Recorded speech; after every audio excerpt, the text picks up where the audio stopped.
Okay, good morning. Sorry about the delay this morning, but we're all here now, so we'll get going.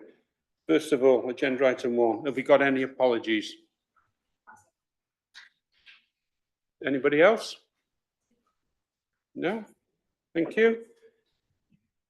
If we go to agenda item 2, the minutes of the Cabinet on the 17th of June. If we go through for accuracy first. Page 11. Page 12. Page 13. Page 14. Page 15. Page 16. Page 17. Any questions on the minutes? I've got a mover of the minutes, Councillor Glyn Banks, seconder, Councillor Ted Palmer. All in favour? That's carried. Thank you. Agenda item 3, declarations of interest. Have we received any? Councillor Glyn Banks. Thank you, Chair. Yeah, I'd like to declare personal and prejudicial interest in agenda item 20, and I'll leave the room for that item. Thank you.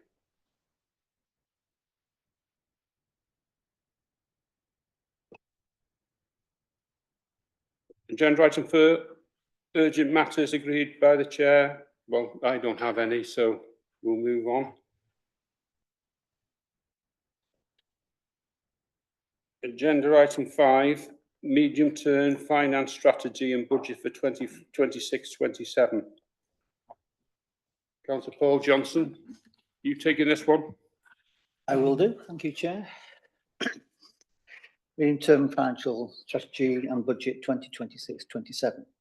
Today's report on the medium-term financial strategy and our initial outlook for 2026-27 budget highlights both the scale of the challenge and importance of our continued financial discipline. Based on the information set out in the report, the Council clearly has another serious and major budget challenge for the financial year 2026-27,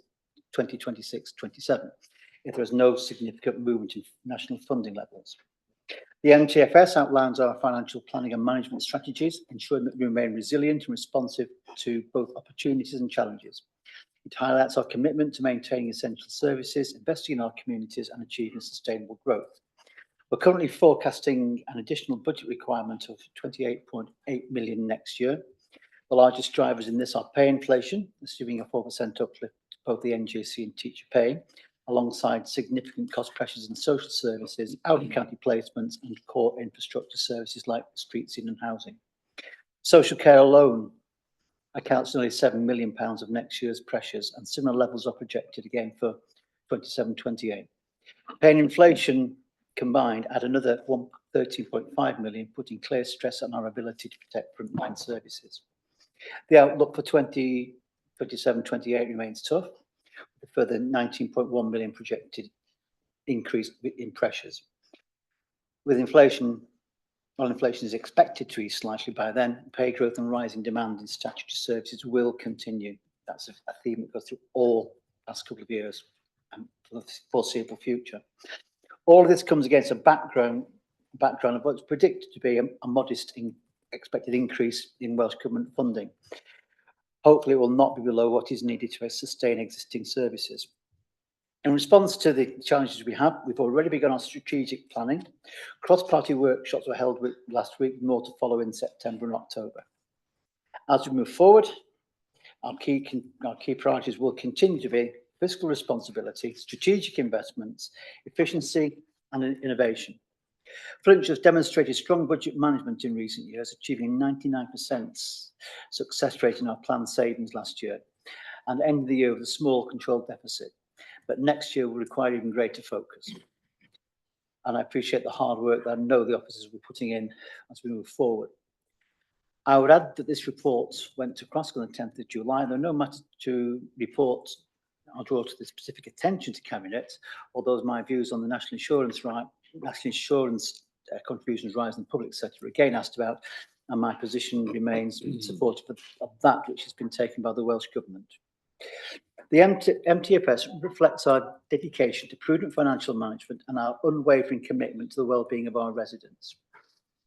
This report sets out the basis of the strategy that will guide our response for the coming year. And with the recommendations that one, Cabinet receive an update, which we're doing now, on the additional budget requirement for the 26-27 financial year, and that we agree the process and timeline for the budget setting. I'll pass over to Chris Taylor now, who may want to add a few more words to those which I've said.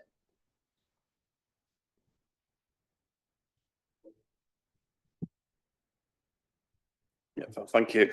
Yeah, as Cabinet Member Finance set out, it's going to be another challenging and difficult year. Obviously, the budget gap is significant, and we're working through any solutions at the moment over the next 6 months. As the Cabinet Member pointed out, the timetable is presented in Table 2, paragraph 1.17, which outlines the journey we'll go through to ensure we get a balanced and legal budget by February 26, sorry, so nothing else to add. Any questions? Councillor Richard Jones. Yeah, thank you, Chair. Appreciate you letting me speak. I think it's worth noting just the importance of the workshop that we had, the workshop briefing. And I think all members now appreciate the scale of the challenge. And I think a couple of things, that new pressure of 28.8, I think 40% of that was pay award, which is beyond our control. And I think there was 32% of that as well is in relation to demand on services. So it just shows you the extent and the type of things we're going to have to look at. But there was a comment made in environment. I think this was to do with Connect to Work in their scrutiny committee, where they didn't want to commit with something where a budget was beyond the actual budget envelope that they had. And I think that's something which, for me, kind of proved, I think, that most members get it now. They understand the pressure we're under to try and do the budget for 26-27. So when they start saying things like, as long as it's within our budget envelope as part of their condition, then I think that's an important thing to mention. Thank you, Chair. I think you make a good point there, Councillor Jones. Any further questions? Councillor Johnson, you moving these? We've got a seconder, Councillor Richard Jones, all in favour? That's carried. Thank you.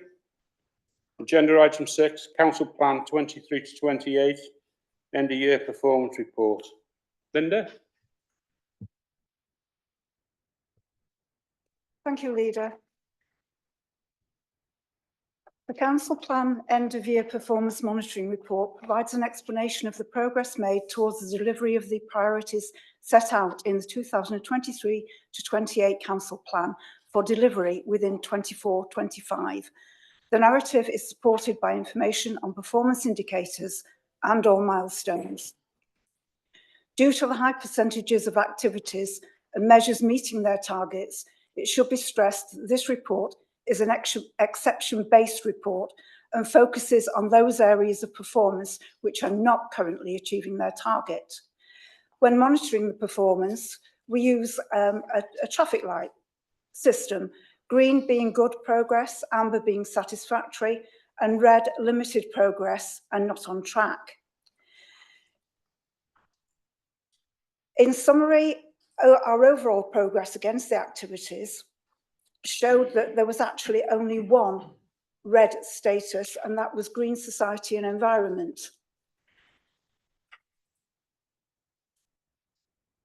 The priority Green Society and Environment focused on the recycling targets which were set by Welsh Government.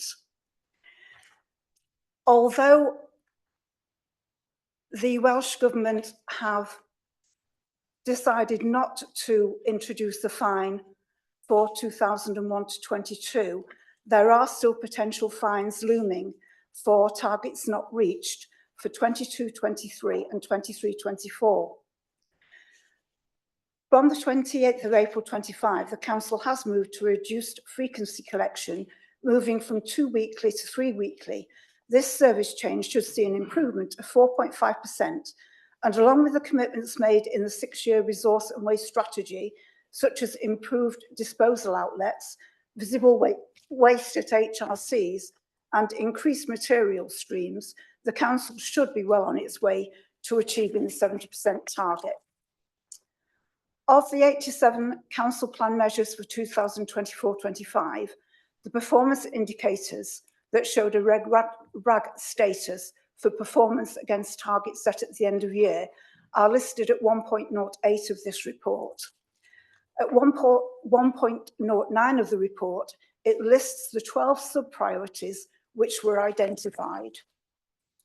For future reporting, we do recognise that the council is operating in a challenging environment with escalating budgetary pressures, and recognises that to deliver our corporate objectives whilst maintaining effective and efficient services, our journey is one of continuous review and change.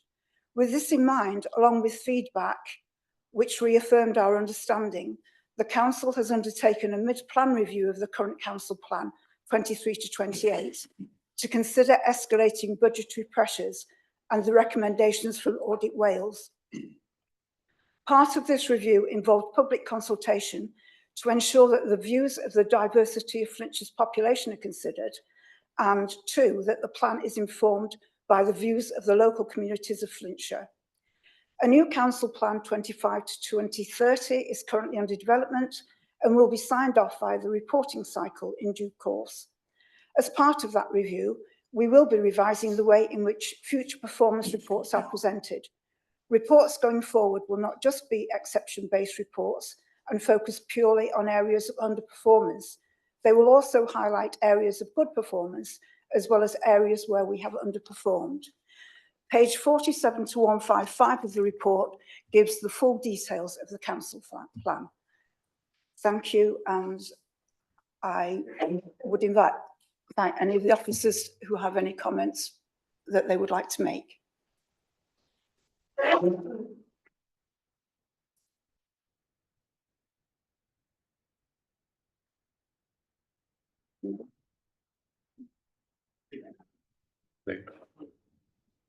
Has anybody got any questions?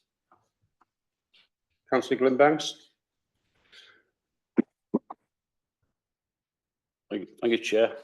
Yeah, just a comment really on the Welsh Government recycling targets. We'd like to think, although it's recognised that we failed to hit the targets for the 24-25, I think what we've put in place is having a remarkable job of getting us towards that target. And I'd just like to pay tribute to everyone involved in the council and Flintshire residents for all the hard work they've done in putting us in where we are in a very good position at the moment. Thank you, Chair. Thank you. Councillor Richard Jones.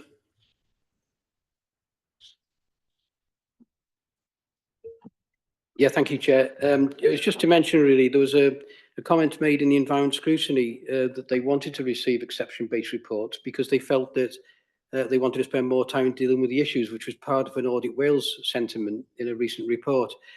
But I think it's worth, and I know that Councillor Thomas mentioned it, but exception reports don't just concentrate on underperformance, but they should also be exceptions by good performance. And I think that's important to note for any future consideration of performance in council plans. Thank you. Councillor Linda Thomas. There's 3 recommendations on here. Yes, recommendation 1, to endorse and support the levels of progress and confidence in the achievement of priorities as detailed within the council plan 2023-28 for delivery within 2024-25.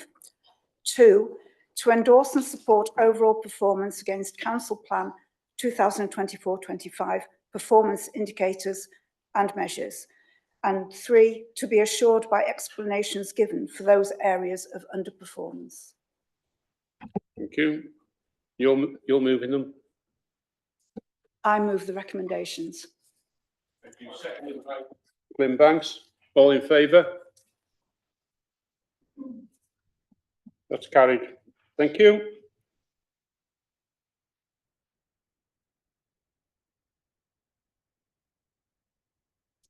Agenda item 7, Council Plan 25-30. Linda? Thank you, Leader. It is a requirement of the Local Government and Elections Wales Act 2021 for organisations to set out any actions to increase the extent to which the council is meeting the performance requirements. Plans for organisations should be robust, be clear on where it wants to go and how it will get there. The council is operating in a challenging environment with escalating budgetary pressures and recognises that to deliver our corporate objectives whilst maintaining effective and efficient services, our journey is one of continuous review and change.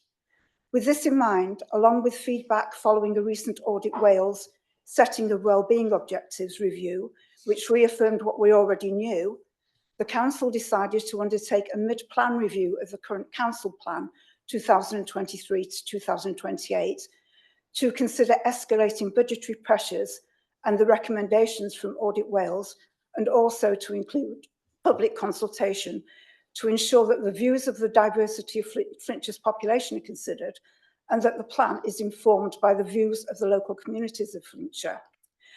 There are 3 new high-level priorities and wellbeing objectives which have been agreed for the council plan, and these are priority people, priority places, and priority prosperity. A lot of work has taken place within each of the portfolios to identify the actions, measures and risks that sit beneath each of the priorities and underpin the council plan. These are detailed within the council plan Part 2 documents. Following adoption by County Council in September 2025, the council plan to 2025 to 2030 will be available as a web-based document published on the Flintshire County Council website. As part of the review, we will be revising the way in which future performance reports are presented. Reports going forward will be shorter and more concise and will not be exception-based reports that focus purely on areas of underperformance. As Councillor Jones said, they will also highlight areas of good performance as well as areas where we have underperformed. Now that the new council plan is at the approval stage, the PRN team will look to develop a new performance report within in-phase that will go to the Chief Officer team for feedback and approval prior to the council plan mid-year performance report 25 to 26 being presented via the reporting cycle. Pages 163 to 216 of the report give full details of the council plan 2025 to 2030. There is only one recommendation here, and that is to approve the new council plan 2025-2030 and the council plan Part 2 document that outlines the actions and measures that underpin the priorities and wellbeing objectives of the council plan 2025-2030. I move the recommendations, but would ask if any of the officers wish to comment first.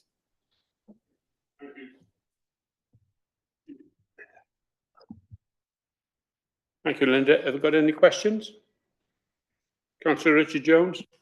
It's not really a question, Chair. It's more of a comment. I think just in relation to the change of format of the council plan. In the past, we've had, and up until this year, we've had, I think, 7 objectives that we've been considered, which are very easy to disaggregate to each of the scrutinies, making it quite easy to be able to scrutinise. But now we're moving to 3 objectives. It makes it slightly different because it's not so easy to disaggregate those items into a single scrutiny. So, and because you've got people, places and prosperity, there's cross-cutting themes across that will cover several scrutinies. So I think that process of scrutinising for future council plans will need to change to reflect the format change in the council plan. And that's something which we should consider over the August recess and be prior to the next mid-year review of the council plan. So it's something we need to think about how we do that in the future. Thank you, Chair. Okay, thank you, Councillor Jones. Something we can consider. Councillor Paul Johnson. Chair, again, an observation more than anything else. I'm going to vote for this plan. I think it's a good plan. But I think the first line, or a couple of sentences in the executive summary, present the challenges for this here. The council is operating in a challenging environment with escalating budgetary pressures and recognising our corporate objectives. That deliver our corporate objectives while maintaining effective and efficient services. Our journey is one of continuous review and change. The importance of being able to do finance everything is the key thing here.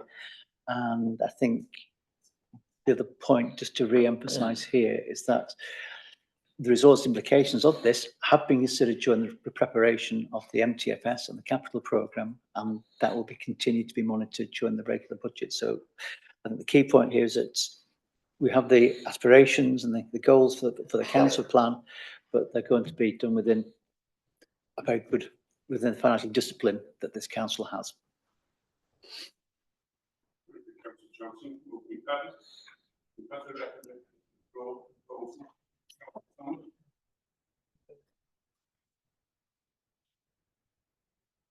Yes. Thank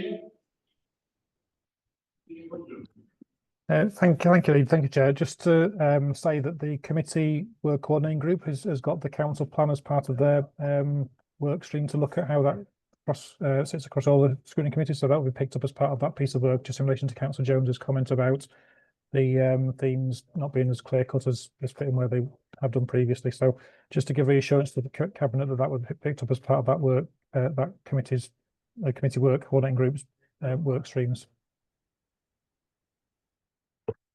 Okay, thank you, Stephen. Make a good point there. Right, we've had the recommendation, the proposal. Have I got a seconder? Councillor Wayne Banks, all in favour? That's carried. Thank you. Agenda item 8, the housing strategy. Now, Councillor Helen Brown would have normally delivered this one, which is on holiday. So, Councillor Richard Jones, can you take this, please? Yeah, thank you, Chair. Happy to do so. The purpose of this report is to review the draft housing strategy 2530 in readiness for formal consultation with the public and partner organisations.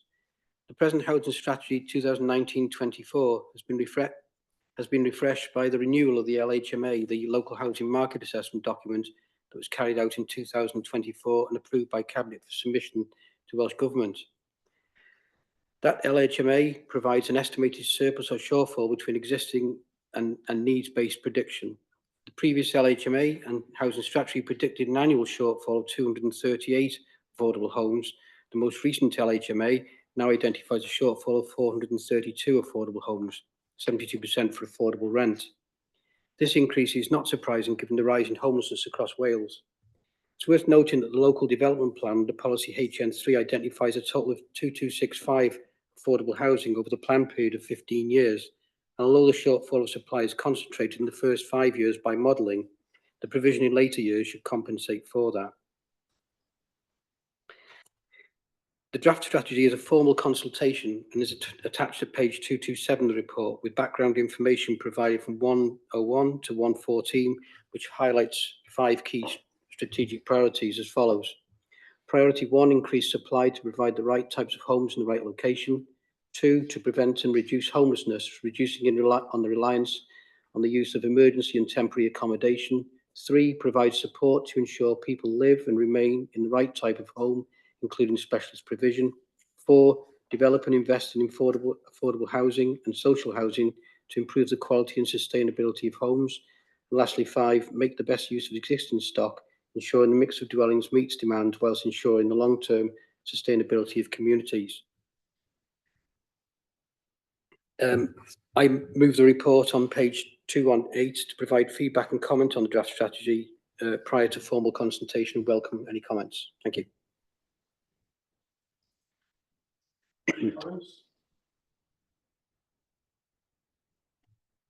Move this. Seconder, Councillor Ted Palmer, all in favour? That's carried. Thank you.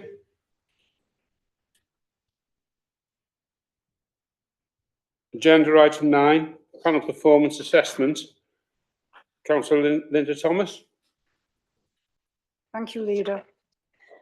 The Local Government and Elections Wales Act 2021 sets out a duty on councils to conduct a panel performance assessment once within an electoral cycle. The duty came into force in May 2022.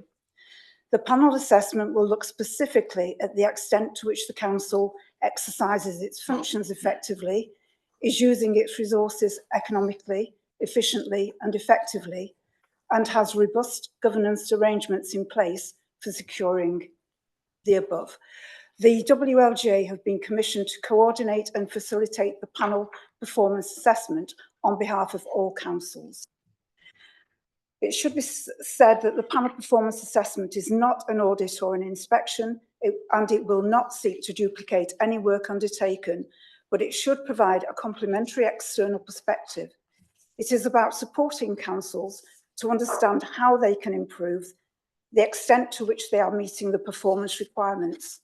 The panel assessment should provide different perspectives, some independent, objective external challenge, and an opportunity to test thinking with impartial expert peers. The assessment should be seen as challenging and more of a constructive and an effective and proportionate approach to continuously learning how to make councils more resilient.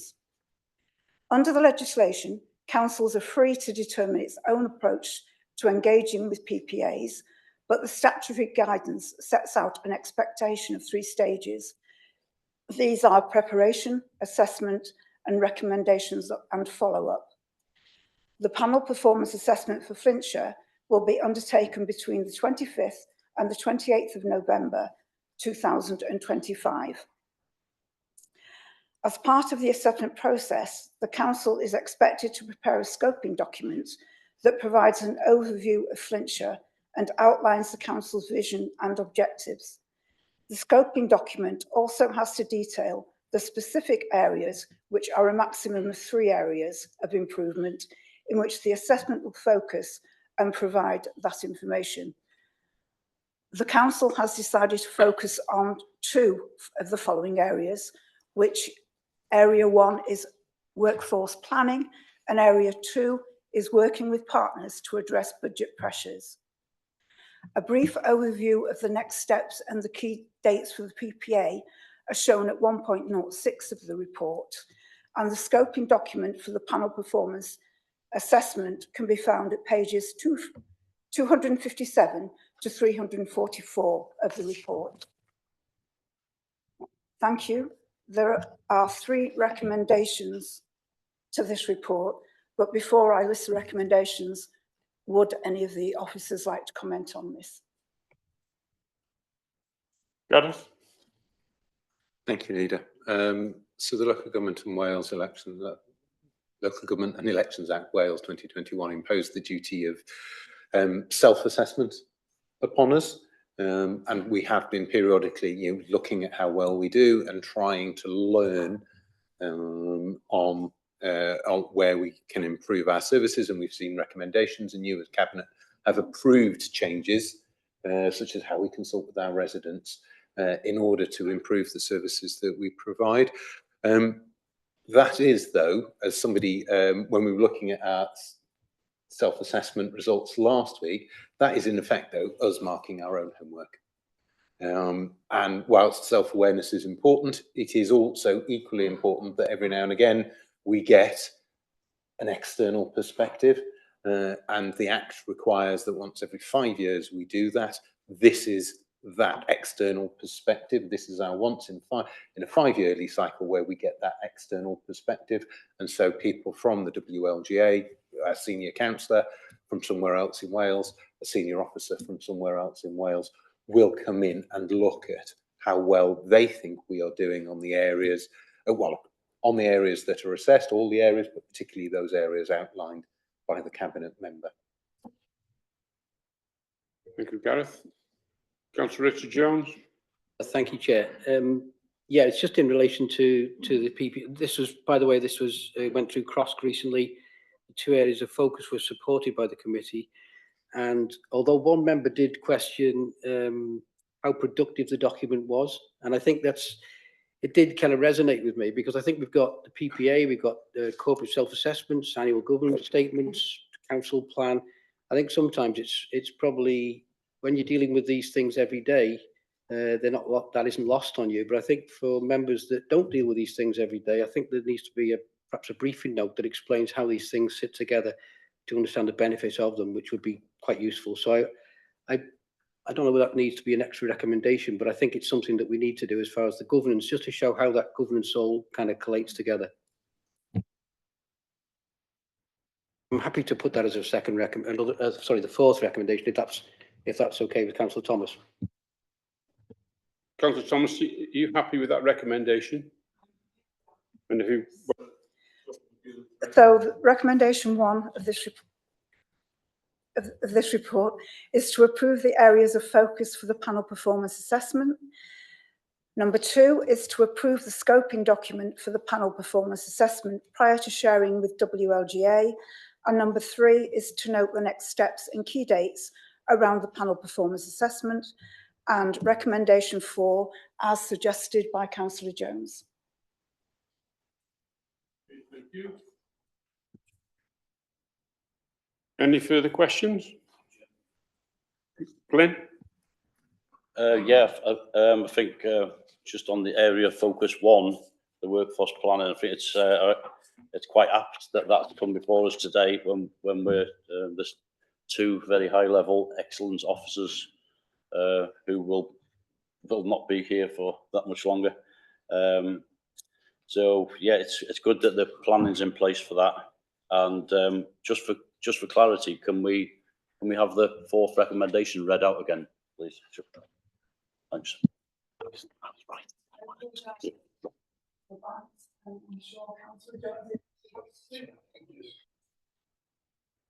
Richard, can you read out that 4th recommendation, please?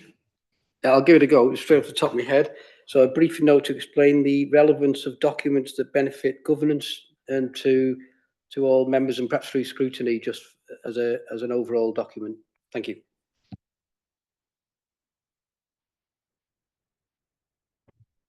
Yeah, and Leader, I think that would be helpful.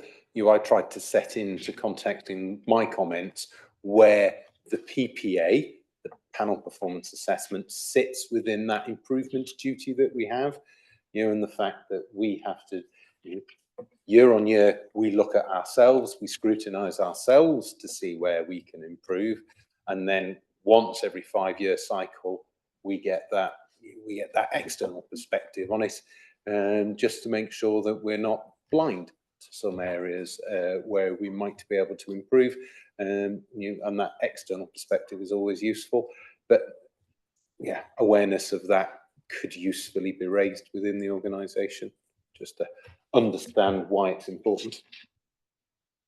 Okay, so now there's 4 recommendations. Councillor Thomas has moved on. Councillor Richard Jones has seconded them. Are we all in favour? That's carried then with the 4. Thank you. Agenda item 10, revenue budget monitoring. Final outturn. Now I think Councillor Johnson has got about 7 that he's got to run off next, so please be succinct with them.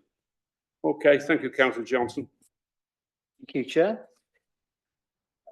Revenue Budget Monitoring Report 24-25 final outturn. This report provides members for the revenue budget final outturn position for the council fund and housing revenue account for the financial year 24-25 subject to audit.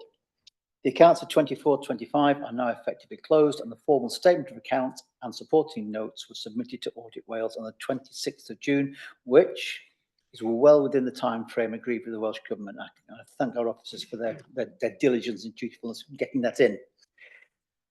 Many councils haven't got that. Well, some councils aren't so good as convinced. The final year end position is as follows. The council fund, there's an operating deficit of 0.296 million. This reduces to a break-even position with the partial utilisation of the budget risk reserve agreed when setting the budget, which is a favourable movement of 1.158 million from the deficit figure of 1.454 million reported at month 11. There is a contingency reserve balance remaining as of the 31st of March 2025 of 2.901 million.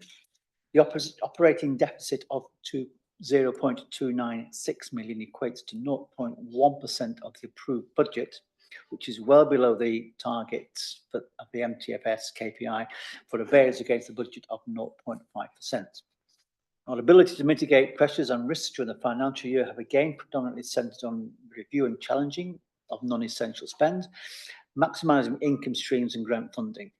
The moratorium on non-contractually committed spend and vacancy management process has continued into 2025-26. For the housing revenue account, The net in-year revenue expenditure was at break even, where net expenditure equally matched the budget. Our final closing balance as of the 31st of March 2025 was 3.043 million. During the financial year, 1.838 million of deferred or delayed expenditure identified and is analysed by service within Appendix 2. When this report went across, there were several issues raised. Firstly, it was queried how schools were reporting an underspend. Is that in paragraph 1.02? Despite how many were now reporting as being deficit, and why this couldn't go towards the school balance deficits. This reported underspend is non-delegated schools funding, i.e. a corporate budget, and so should not be confused with school balances, the school's closing cash position. Details we passed the committee, but the majority of the underspend related to historical added years costs and reduced uptake in EFSM, which is paid corporately. Further details are also sorted about what the moratorium covers, if just not staff recruitment, and this is being provided to members. And finally, it was identified there was an issue with hidden rows in the data provided to CROSC, which is in Appendix 2, which looked as if some amounts did not add up. I'm pleased this has now been corrected, and this appendix has now been reissued to members of CROSC and the Cabinet.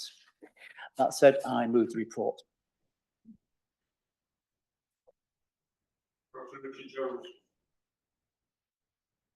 Yeah, thank you, Chair. It's just in relation to the last point that Councillor Johnson mentioned. Although there were line items missing which were under the 50,000 required, the total for that moratorium was unchanged at 1.838 million. So the number was right at the total. It was just that some of the rows were missed off because they were under 50,000. It wasn't a mistake, we put that way. Thank you. Thank you, Councillor Jones. Councillor Johnson, are you moving this recommendation?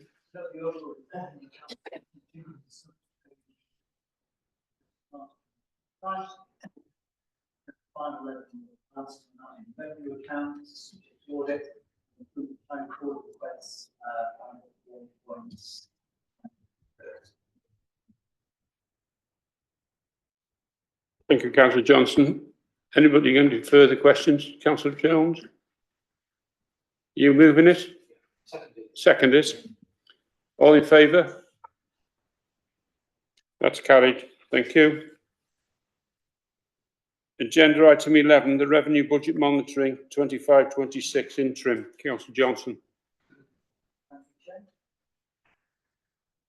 Report provides first overview of budget monitoring position for the 25-26 financial year. Here we report by exception on potential significant variances which may impact on the financial position 25-26.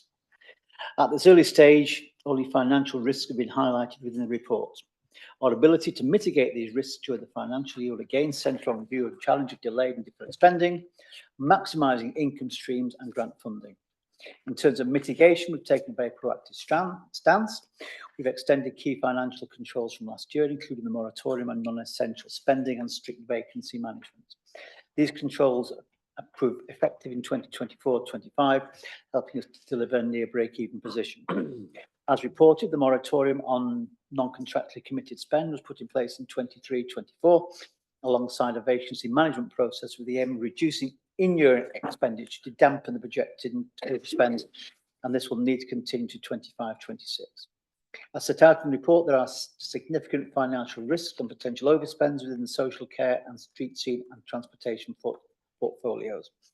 Urgent work is needed to mitigate these risks and or identify compensatory underspends to minimise the impact on the council's budget.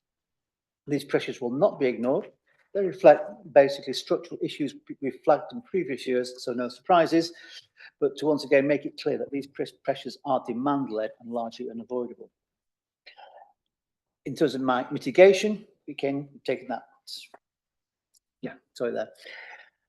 Any final overspend above the approved budget for 25-26 of 396 million point 658,000 will need to be prepared from our unearmarked reserves. A full detailed monitoring report will be provided in September, which will include a projection of the overall financial position for 25-26.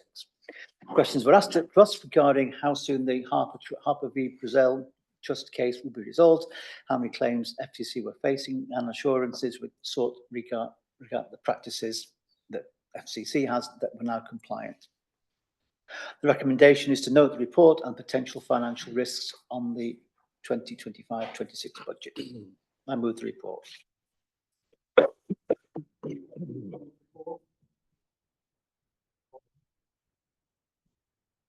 Any questions on the report? No? Do we have a seconder? Councillor Ted Palmer, all in favour? That's carried. Thank you.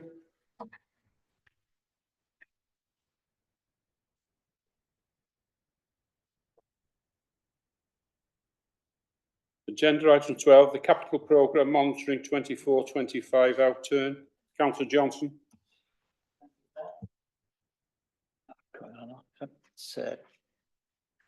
The report summarises the financial outturn position for the 24-25 financial year and changes made to the capital programme during the last quarter.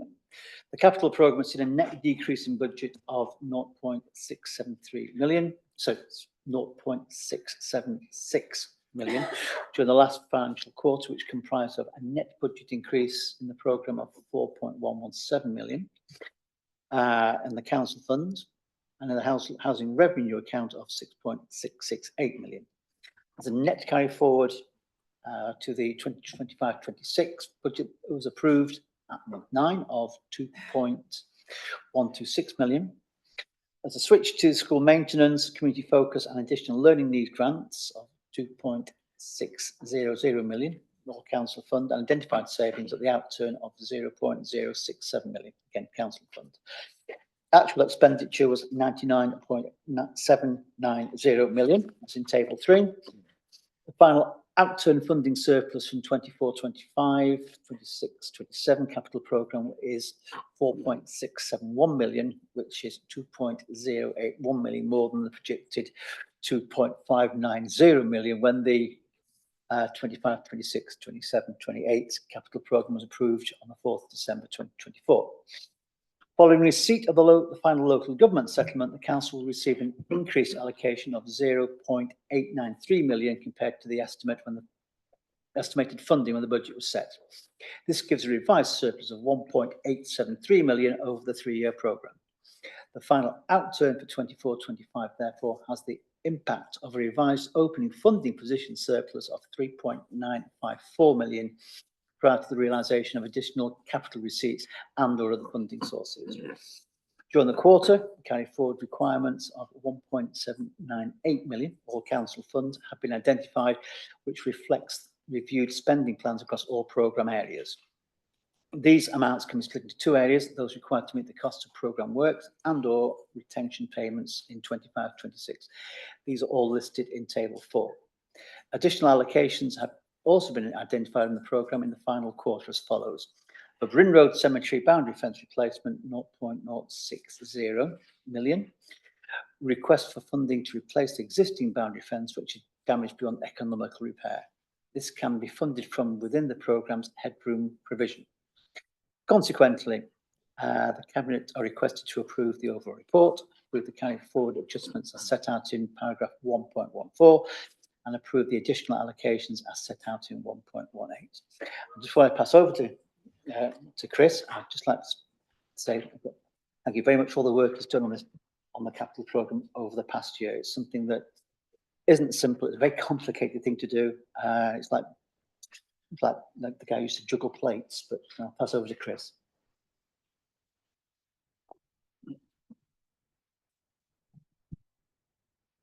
Thank you, Councillor Johnson. Now, I think all the points there, maybe just to add at the end, Appendix D, there's an outturn position of council's potential indicators as well to go along with the report.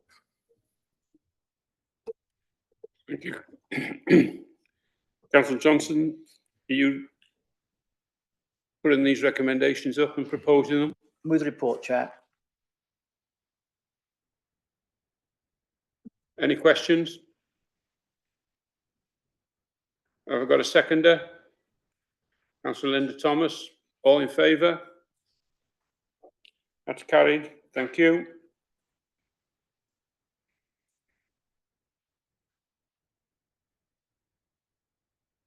Agenda item 13, the Welsh Government consultation proposal to counteract no methods of business rates. Councillor Johnson.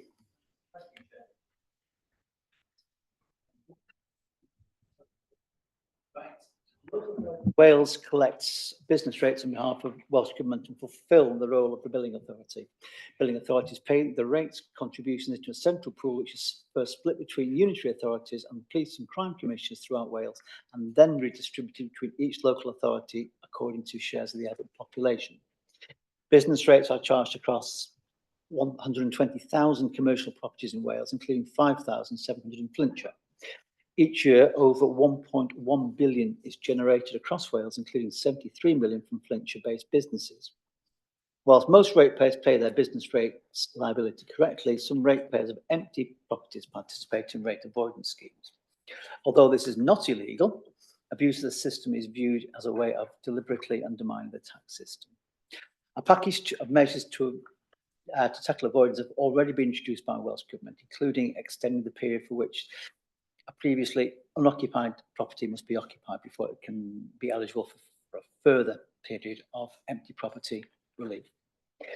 Welsh Government are now consulting on further proposals to strengthen the system of rate avoidance by 1, defining a range of artificial avoidance arrangements, 2, creating a statutory duty on ratepayers to report certain changes of circumstances to billing authorities. The purpose of the report is to share with Cabinet the additional package of measures to tackle rate avoidance and provide elected members with the opportunity to comment on these consultation proposals. Subject to these changes going ahead, the report also asks for Cabinet approval to increase resources in the business rate service from 1 FTE to 2.5 FTE. The consultation form is attached as Appendix 1.4. Noting the discussions from CROSC on this consultation, and having taken their views into consultation, I could make a small proposal for the to change the recommendation to just to add extra words. So it says, subject to these consultation proposals going ahead, support the recruitment through a revenue bid of an additional full-time permanent revenue officer from 2027 to strengthen resources to combat the business rate avoidance. I much appreciated the thoughts and consideration that CROSS put into that. And I just overall just feel that we're very much on the same lines there. And I'd like to make just add those extra couple of words into that. That said, just to go and reiterate the both recommendations therefore are for Cabinet to consider the feedback from Corporate Resources Overview and Scrutiny Committee and consider response to the Welsh Government proposal to tackle business rate avoidance, and which is set out in the proposed response to the Welsh Government's consultation as drafted by senior officers. And then 2, subject to these consultation proposals going ahead, support the recruitment through a revenue bid of an additional full-time permanent revenue officer from 2026-27 to strengthen resources to combat business rate avoidance cases and to administer the new penalty and compliance processes. I would the recommendation. Gareth? Thank you, Leader. So we've got a series of 4 reports on the agenda about proposed changes to local taxation, which is both national non-domestic rate collection and council tax. They show a pattern of increasing pressure on Mr. Barnes's service from external sources. The overall pattern across all 4 is that there are increasing demands on us for NNDR collection and also in relation to council tax collection. And despite us receiving less back in national domestic rates than our residents pay in and our businesses pay in to the national pool, and that there, whilst council tax is of growing importance to us, it represents nearly 30% of, well, it does represent 30% of our income now, up from around 25% about 10 years ago. Obstacles are being placed in our way in relation to enforcement. As you will see from the proposed response, we welcome the proposals around improving enforcement, because sham schemes of the sort that we see or are to be addressed throw a greater burden on those who do shoulder their responsibility. And Mr. Barnes in the report estimates or points out that there's an estimate that about 2% of NNDR remains uncollected in Wales, and that would equate to £1.5 million for Flintshire businesses. You'll see that there's the impact on resources. The Cabinet member has changed that slightly. A revenue bid has been submitted as part of the budget process. We don't do revenue bids in year and without good reason. So that is a contingent bid by Mr. Barnes's service. Leader, our collection rates are higher than other authorities in Wales, even though we are a net contributor.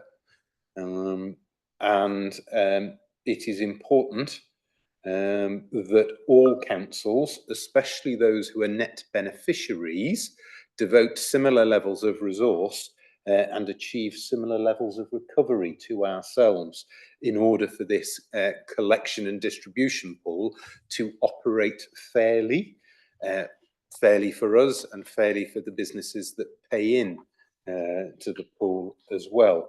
Welsh Government and the Welsh Local Government Association have recently signed a partnership agreement in which they, local authorities as a whole and Welsh Government, commit to improve the effectiveness of local tax collection, and that is an important step, and you will see that that is referenced within the response that Mr. Barnes has prepared, because, as I say, we do need to make sure that all councils play their fair part in the collection of national non-domestic rates. I don't know whether Mr. Barnes wants to add anything in terms of detail to that sort of context that I've given you, Chair. Thank you, Chair. I think Gareth and the Cabinet member have summed it up perfectly. I don't think I've got anything to add at that point. Thanks. Okay, thank you. Councillor Johnson, there are two recommendations on this one. Before I make the recommendations, Chair, I would actually just like to thank the hard work of our team on the collection of both business rates and council tax. Our achievements, as the Chief Officer said there, stand for themselves. We are one of the best in Wales. We do not have one of the largest teams that do it in Wales. We do it in a way which is a very positive approach, that if people are in arrears, we try to be very proactive about the whole thing. And I think many other councils who do not have our collection rates could certainly learn a lot from us. So that said, thank you very much, Dave, for all your work and the hard work you put into this, because I know council tax is a really difficult area. It's one that a lot of people find very close to their hearts, as we know. But I'll remove the recommendations as written with the amendments. Councillor Richard Jones, are you seconding them? I'm seconding. Just want a quick comment just to mention, just because I think Corporate Resources mentioned this as well, and I think it's the view of Cabinet, if I'm not mistaken. So in principle, it's a good idea, but without the necessary funding to support it, it's not practical, fair, or viable. I think those probably comments are worthy. And if Welsh Government want to adopt such an initiative, they need to make sure they pay for it. I think you make a good point there. Right, it's been proposed and seconded. Are we all in favour? That's unanimous. Thank you. Councillor Palmer. Just a bit of advice off the monitoring officer. This next item is non-domestic rates. As a business owner, and do I have to declare interest? It is on my register of interests. Gareth.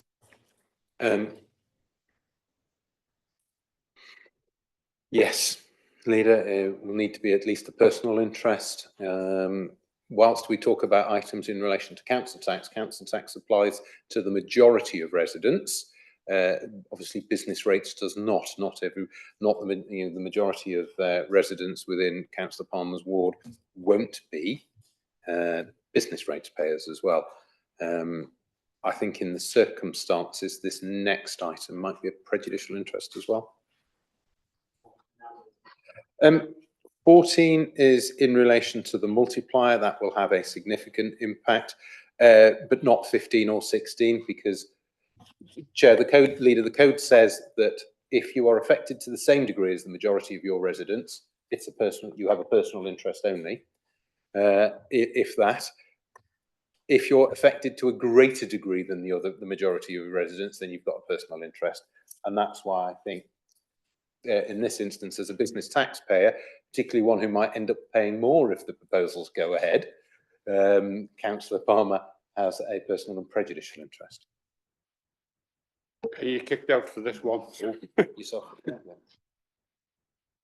I'll declare the same interest and thank you.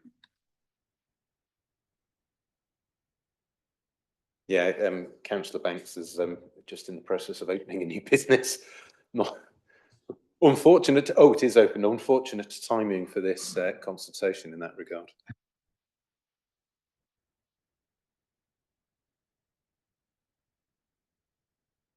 Okay, we've heard the recommendations. Are we all in the proposal? Are we all in favour? That's fine. Thank you. It's carried. Agenda item 14, the Welsh Government consultation proposals for non-domestic rates. They can come back in now, can't they, Gareth? No, not this one.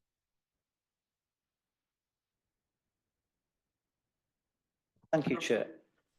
Thank you, Chair. I know that it's really what the just to start from the recommendations, it says for Cabinet to agree the response to the Welsh Government proposals to introduce differential multipliers for non-domestic rates.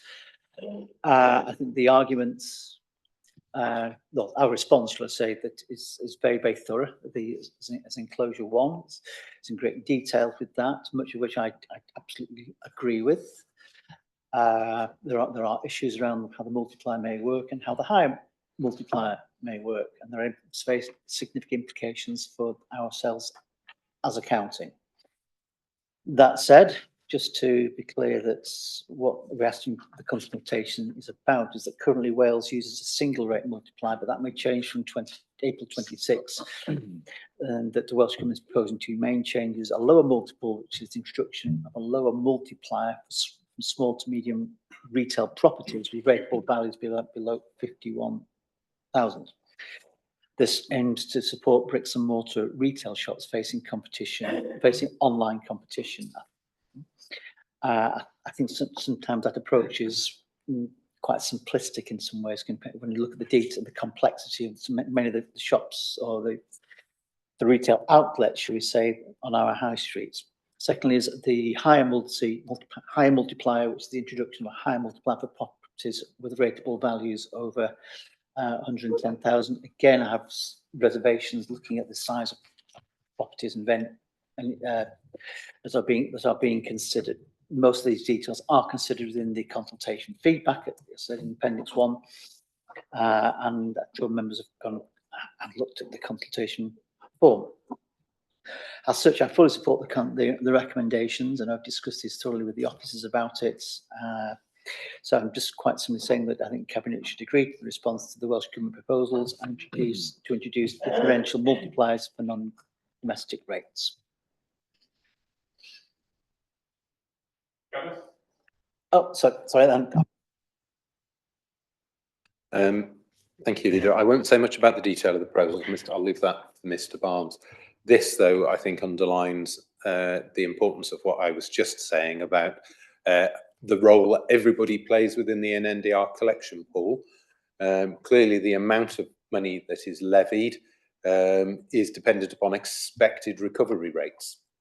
If we drop our expected recovery rates in order to achieve the same amount of income, we have to set the taxes higher so that that smaller proportion equates to the same amount of money. Now here, Leader, you will see that we as a taxpayer ourselves, and Mr. Barnes will comment a little about whether we should or shouldn't be tax paying. We as a taxpayer ourselves may well end up paying more because we have large premises that would qualify for the higher multiplier. So that's going to have a significant impact on us if the level of tax is set higher because there are lower recovery rates elsewhere.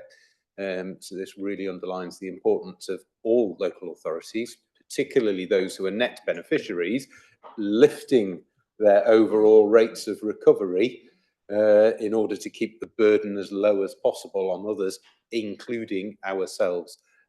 So, Chair, I'll hand over to Mr. Barnes if I can. Okay, thank you, Chair.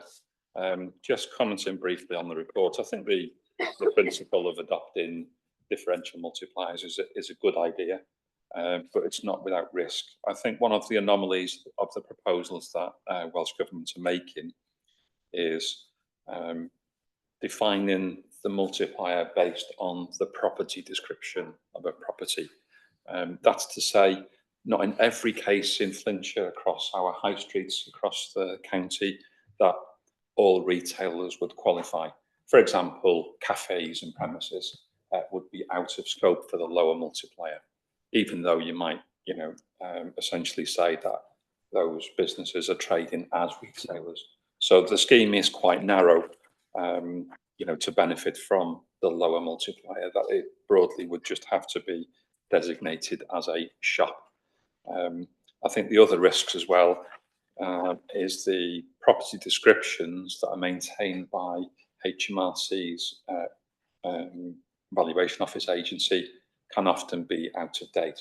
So there would be some maintenance work that would need to be undertaken to ensure property descriptions are highly accurate, which is not always the case. I think again the concern in terms of the higher multiplier, being a county where we have a large number of large businesses, I think there would be, I think this is outlined in the report, 245 Flintshire businesses that would be in scope for the higher multiplier. Unfortunately, what the consultation paper doesn't outline is what that multiplier might be next year. So it's difficult to assess the impact for large businesses until we really know what that multiplier may be. So thank you, Chair. And Leader Dave briefly touched on the difficulties around the definitions. Those definitions in particular are difficult for us as a public authority. Some clearly public buildings, courts and hospitals will be exempt because the property description exempts them. We, though, operate offices, and whilst we are a public authority, offices run by public authorities will not be exempt. So this will apply to us and this will catch us.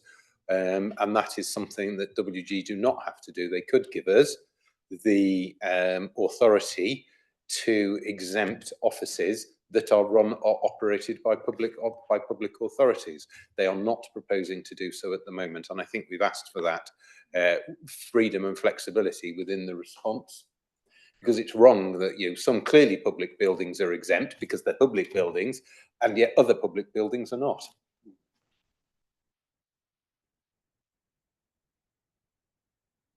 Thank you, Gareth. Councillor Richard Jones. A question really, if hospitals are exempt, surely the administration of hospitals and health centres, there are offices in those buildings. Does that mean that they are not exempt as well? Yeah, thank you, Chair. All goes back to what the property description of the property would be. But typically, I agree with Gareth, is that they probably would be exempt from the higher multiplier because they would be designated as hospitals or health centres. The property description is broadly what that property is used for.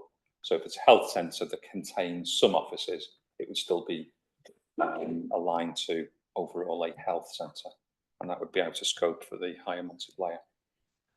Whereas public building, for example, Flintshire County Council's headquarters here at T Dewi Sands, that is designated as purely office and premises. So that would be in scope for the higher multiplier. So.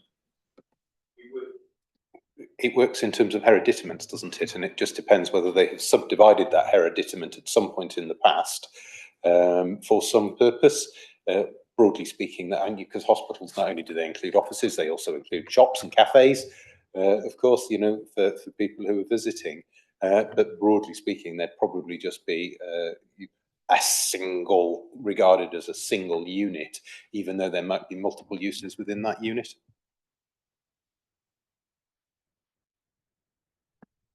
Got a supplementary question, Richard? So we got, I think it was 7 buildings, haven't we? So there's going to be a significant impact on the local authority for really no other reason. I mean, I think I'm sure the report says in the consultation that we should seek an exemption, but all local authority buildings should have that same exemption as a hospital or a health centre. They've all got administrations within them. They all do a public body service. They should be classed as the same. And they need to, HMRC, the VOA need to look at that description and make it right, because it's just not going to be right if we're exposed to the high rate. Okay, well, the recommendation is the Cabinet to agree the response to the Welsh Government proposals to introduce differential multipliers for the non-domestic rates. So I think that encompasses it, doesn't it? So, Councillor Johnson, you're proposing it. Councillor Jones, you're seconding it. All in favour? That's carried. Thank you. Agenda item 15, Welsh Government consultation, proposals to change the council tax recovery process. Councillor Johnson.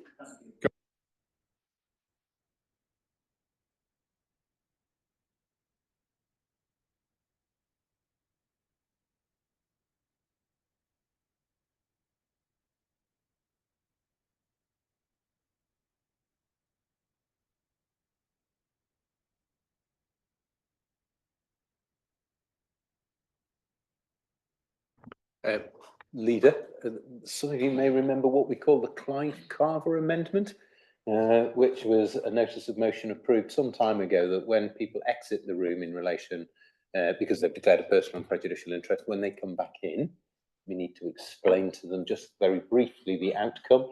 And in this case, it is that the proposed responses to both of those consultations has been approved. Okay, thank you, Gareth. Agenda item 15 then now, proposals to change the council tax recovery process. Councillor Johnson.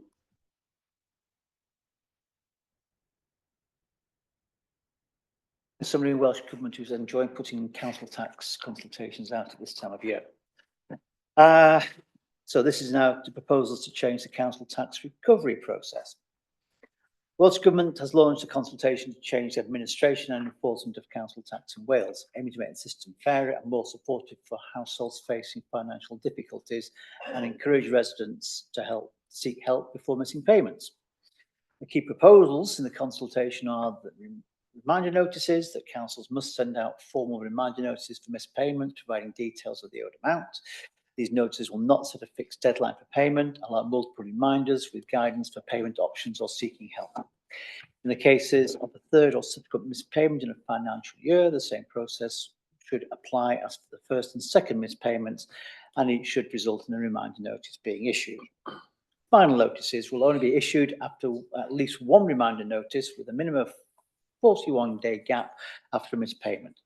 Residents will have 21 days to pay before legal action can be taken. On support for residents, the focus is on introducing clear procedural steps, intervening earlier, and encouraging residents to seek assistance before falling behind on payments. During the notice period, councils will be expected to engage with residents to offer alternative payment arrangements and check eligibility for reductions. In reality, the way in which the council will continue to operate the council tax recovery from April 2026 will ensure that taxpayers have a minimum of 87 days from a missed payment before court action is considered for the full unpaid balance. In other words, the council will allow 24 additional days over and above the revised timescales as set out in the consultation. This demonstrates the council's commitment to provide taxpayers with even greater flexibility and to support a fairer and more sustainable collection practices.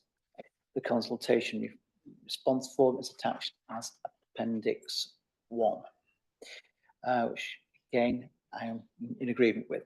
So I can pass over. I'm quite sure with Gareth to take it first and then across to David.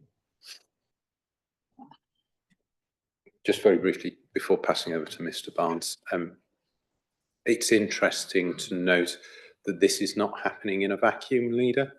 I'm sure Mr. Barnes will touch on this. Ofcom last week approved changes in second class delivery post, which effectively means that they will be operating a service on alternating days, and they will no longer count Saturday as a working day for the purposes of delivery. So Monday, Tuesday, Wednesday, Monday, Wednesday, Friday 1 week, Tuesday and Thursday the following week will be the days that second class post will be delivered. We use second class post for the delivery of enforcement papers in order to try to reduce the cost to the taxpayer. It makes it very difficult. Obviously, they'd need to know which week they're in as to when they can get service, because we have to comply with tight and strict deadlines in relation to the court in order to be able to pursue recovery.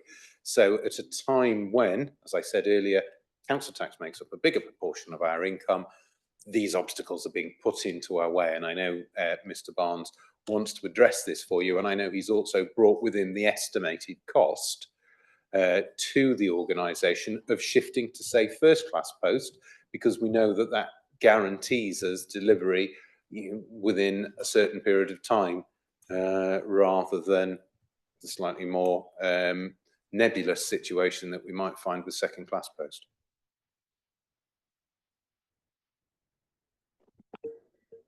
Okay.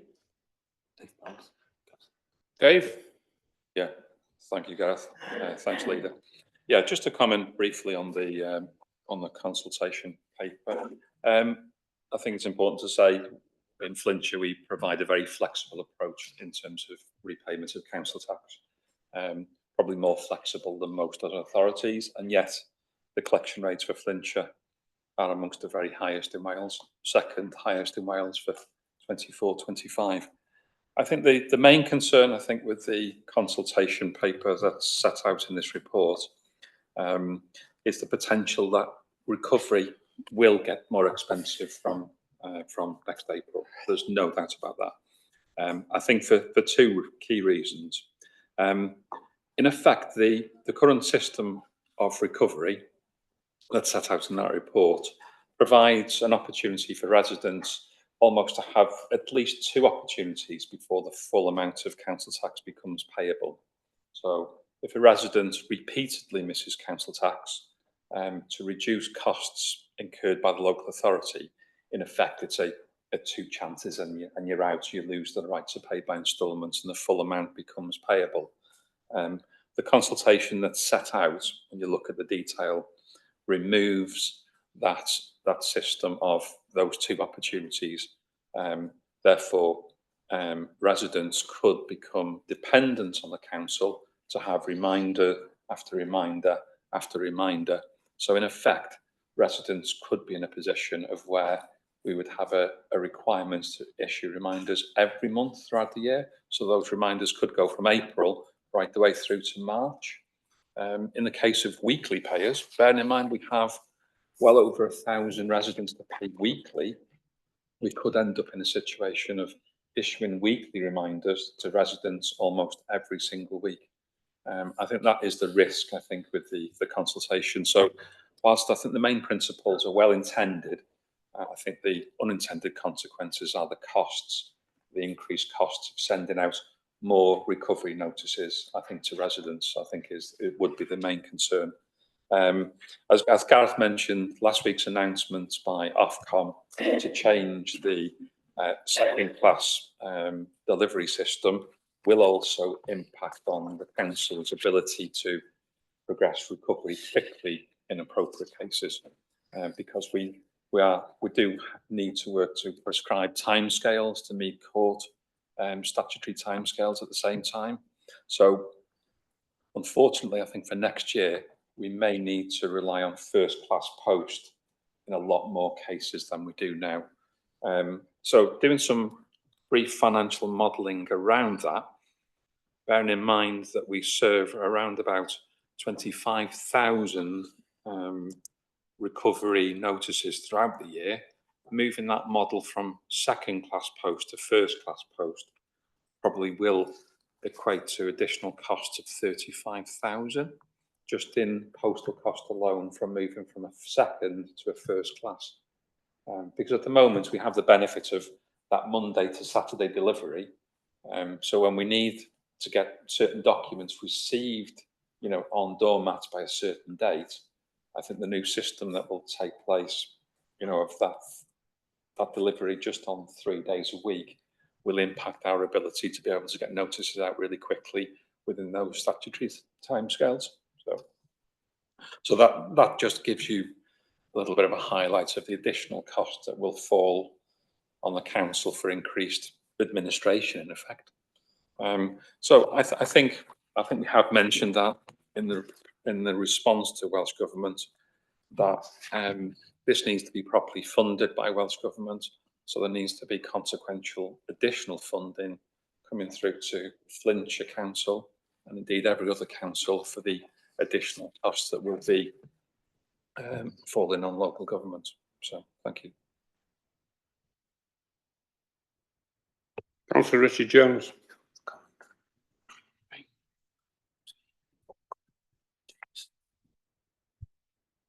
Yeah, thank you, Chair.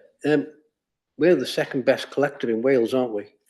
So why are we changing? Why have we been asked to change? Welsh Government should be asking Mr Barnes how he does it, and they should be adopting our method across the whole of Wales. There shouldn't be any extra cost to any other local authority or even to Flintshire at all. It's crazy.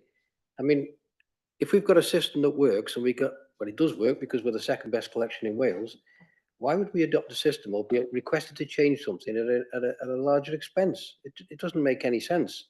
I mean, I don't know if that's reflected in the report at all, but if we, that point have been the second highest collector, they need to use our model as the best practice in Wales to reduce costs for other authorities, not increase costs.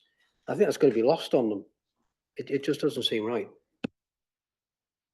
I think you make a good point there, Councillor Jones, and that's reflected in the report as well. I think that would be pertinent.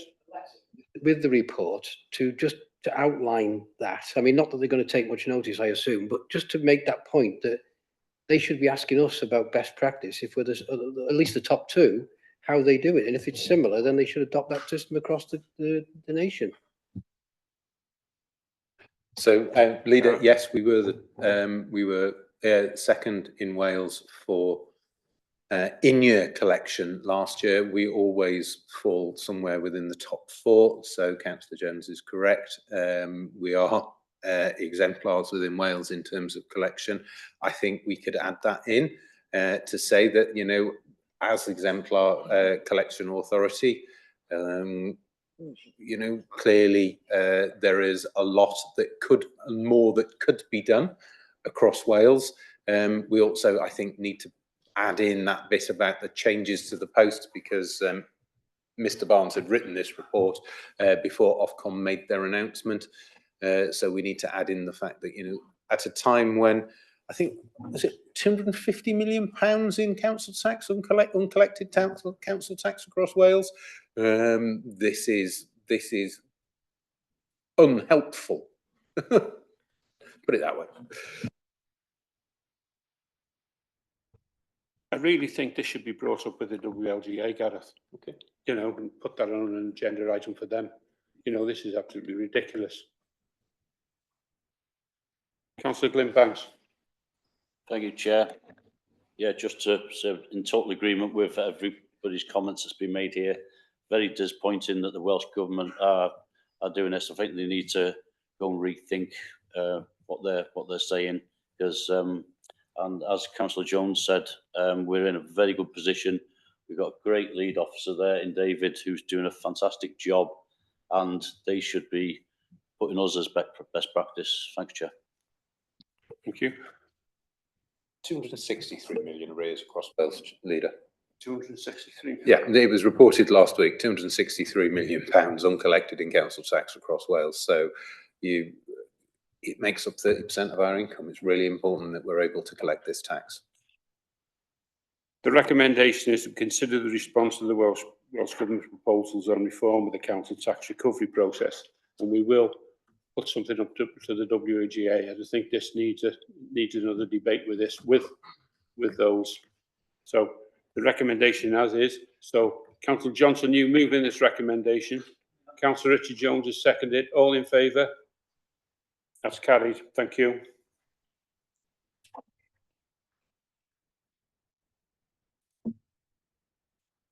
Agenda item 16. Oh, sorry. All in favour? Yeah. Carried. Thank you. Agenda item 16. Welsh Government consultation changes to council tax discounts and exemptions. Councillor Johnson. Another consultation proposing change, well, another consultation, this time proposing changes to council tax discounts, disregards and exemptions from April 2026. Historically, many of the discount, disregard and exemption schemes have been in place since the introduction of the council tax system in 1993, which predates devolution, and have remained unchanged.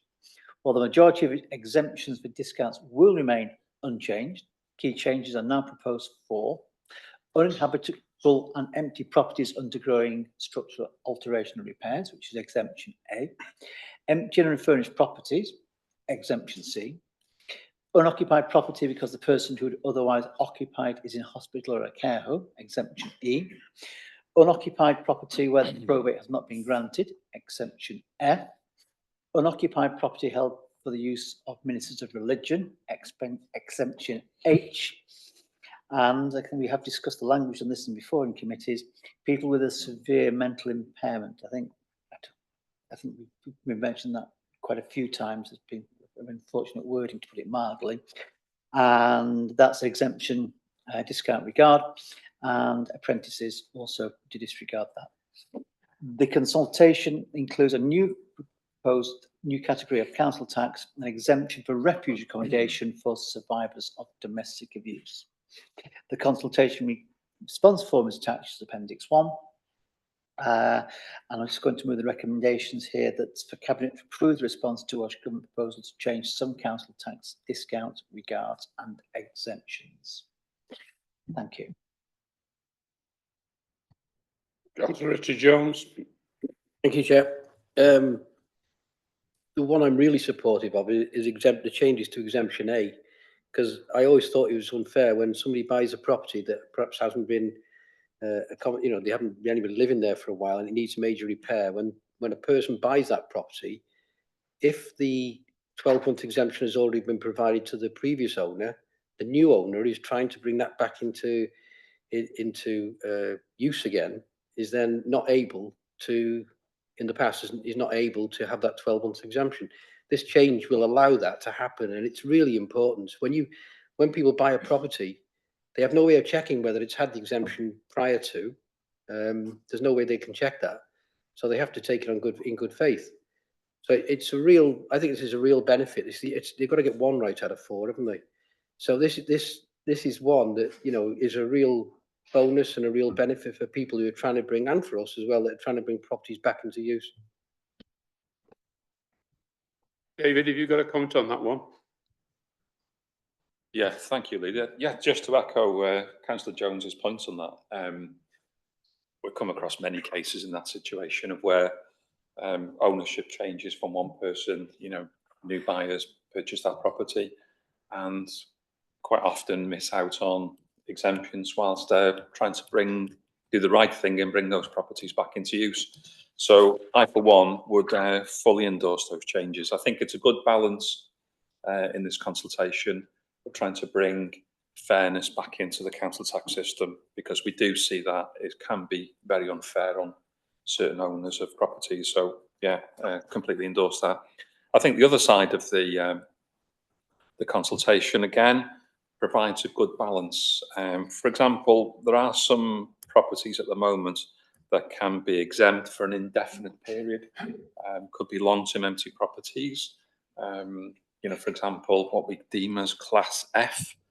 That's where properties are that are empty, of where probate hasn't been granted on that property. So whilst typically probate might only take 6 months, we do have evidence in Flintshire and across Wales of some properties that have been exempt from council tax, dare I say it, for a period of 25 to 30 years, of where probate has still not been awarded. So I think that tackles some of that unfairness, I think, in the system, and it provides an incentive, I think, now for the families of those properties to apply for probate fairly quickly, and not rely on an indefinite council tax exemption. So I think those aspects of the consultation are pretty welcome as well. So thank you. Thank you, David. Any further questions on this one?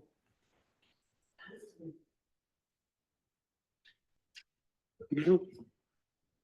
So, Councillor Johnson, are you proposing this?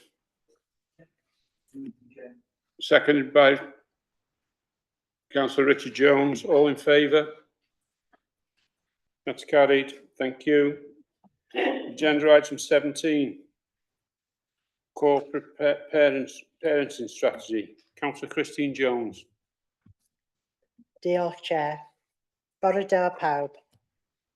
This original corporate parent strategy 23-25 has been updated for 25 to 28. It sets out our corporate accountabilities in line with the Welsh Government's Charter 2023, which required each local authority to identify its responsibilities and ensure statutory and third-party organisations provide services for children who are cared for and those who have become 18 and left the care of the authority. The strategy identifies several key areas with performance-related targets to which the local authority will be accountable to both Welsh Government and, importantly, to our young people. We will place this before our Children's Services Forum for due scrutiny, ensuring all corporate partners are held on the progress and goals set. It represents a child and young person focused approach and seeks to ensure effective and meaningful outcomes for and by our children. And with that, I'm going to hand over to Peter Robson from Children's Services to give you a few more extra comments. Thank you, Peter. Thank you, Councillor. Good afternoon. Good morning, sorry. Just to say that we celebrated our children at the Pride of Flintshire event the other Saturday, and it was an amazing event where we saw our children and young people, their carers, and those who've been in care, so their developments and maturities. And we recognise that it's a forum in which our children and young people can celebrate their achievements. This corporate parenting strategy is 3 years, and it sets out a number of preconditions based upon the Welsh Government's original Charter 2023. It's multidimensional in that it includes partners from internal agencies, including housing and education, youth justice, with external partner relationships from the police and third sector agencies. We believe it's child-centred. The young people have embedded a number of the tasks and performance objectives within the strategy, and we believe that through our Children's Services Forum, which we deem as our parliament, we will be held accountable for how we are providing services and working with our young people and those leaving care. Thank you, Leader. Thank you. Councillor Christine Jones. Thank you, Peter. Thank you, Chair. Yes, as Peter just said, our young people have had a lot of input into this document, so it's really important that we embrace it and we look at what they are telling us they want. So I would love to move the recommendation 1, which Cabinet are asked to review and endorse the updated corporate parenting strategy. I formally move. Thank you. Have I got a seconder? Councillor Ted Palmer. All in favour? That's carried. Thank you. Agenda item 18, Childcare Sufficiency Assessments and Family Information Service 24-25. Councillor Christine Jones. Diolch. Flintshire County Council undertook a full childcare sufficiency assessment in 2022. The assessment highlighted current childcare usage and future demand, parental views on childcare provision and accessibility, unmet needs and gaps in provision, as well as availability of Welsh medium childcare. Annual progress reports are required by Welsh Government following the full assessment, which highlights actions and progress against identified priorities. Current priorities include accessibility, Flying Start childcare rollout, Welsh medium childcare provision, recruitment and retention, sustainability, out-of-hours childcare and anti-racism actions. Flincher's Early Years Childcare Capital and Partnerships team work closely with umbrella organisations and partners, childcare providers and parents to continue to monitor progress against these priorities. Identifying progress and challenges. Feedback from Welsh Government following submission of the progress report for 2024-2025 complemented the work carried out by Flincher and partners. I'm now going to hand over to Byra Fawkes, who's up there on the screen, to give you a little bit more detail. Thank you, Byra. Thank you. Yeah, thanks. This report provides an overview of work undertaken in 24 to 25 and outlines ongoing actions to fulfill the local authority statutory duties under the Childcare Act 2006. The Childcare Act 2006 provides a legislative basis for the vital role local authorities play as strategic leaders in the local provision of childcare. The 2006 Act reinforces the framework within which local authorities already work in partnership with the private, voluntary, independent, community and maintained sector to shape and secure children's services and focuses on providing sufficient, sustainable and flexible childcare that is responsive to parents' need, providing information, advice and assistance relating to the childcare to parents, prospective parents and those with the parental responsibility of care of a child. Childcare Sufficiency Progress Report has been completed for 2023 to 2024 and includes an action plan with priorities and milestones to maintain strengths and address areas for development. This annual progress cycle sustains focus and activity in supporting and developing childcare provision and is coordinated by the Early Years in Childcare Capital Partnership team. Feedback from Welsh Government following the submission of the 23 to 24 Childcare Sufficiency Progress Report into 2025 was positive and complemented the work carried out by the Flincher and the partners. Family Information Service, the number of staff within the team is reduced. Therefore, it has been necessary to ensure the information provision is easily accessed via alternative medium, including booklets, newsletters, websites, social media platforms, and through a pilot volunteer scheme called Parents Championships, who provides information within their own communities. The social media pages are providing very successful in reaching Flincher families quickly and effectively. For example, a Facebook post on a Flying Start Childcare Expansion Phase 3 had 8,151 views and was shared 26 times. And as a result of a parent consultation, 78% of parents would like more online information about support is available for parents in Flincher. Thank you, Chair.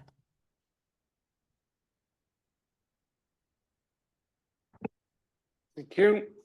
Councillor Christine Jones.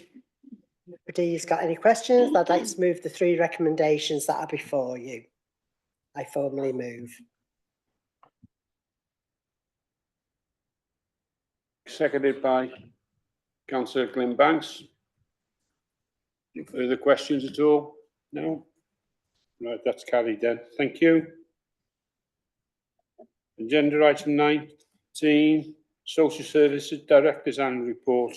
Christine. Diolch, Leader.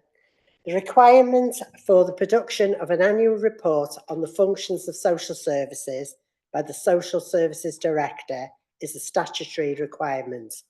The report being presented summarises the view of the Director and is based on an evaluation of the performance of the local authority in relation to the delivery of all social services functions in 2024-25.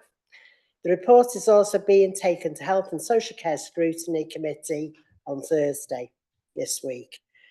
The report being presented today provides an overview of the work that the local authority is doing to support our residents with the need for social services support, and also sets out some of the priorities for the next year. I believe that Flintshire County Council should be proud of all the ways that the service continues to meet the needs of our residents, and in reading the detail, we can gain a strong sense of the very positive difference that is being made every day to individuals and families. At the same time, the Director is clear and consistent that social services faces significant and increasing challenges to meet demand, to address multiple priorities, to sustain positive working relationships with all the organisations with whom we have a codependent relationship, and to ensure that our citizens who need our support are safe and achieving what matters to them when the financial position facing the council are so dominant as a driver for decision making every day. I'll now hand over to Karen Chambers, our Senior Manager for Adult Services. Thank you, Karen. Thank you, Councillor Jones. I haven't got an awful lot to add, just that the report, I hope, has really given that strong sense to all members around actually not just how we conduct our core business every day, but how we're also looking for innovative ways to meet the needs of our residents, and that Flintshire County Council continues to have a strong and a positive relationship with Welsh Government and others in order to take any opportunity that we can, really, to use resources that are available to us to achieve all of our goals. So I think that's all I would like to add. Thank you, Leader.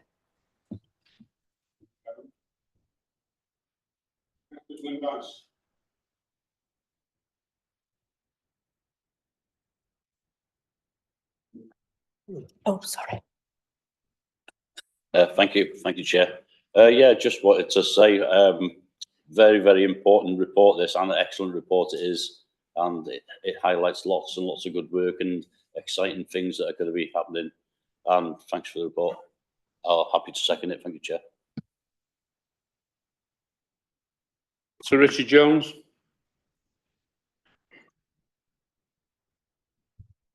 Yeah, thank you, Chair. Actually, I was present at a social and health scrutiny meeting where this was in draft form, and I don't think it could have been compliments for flying, because I think they were so supportive of the Chief Officer on the quality of the draft report.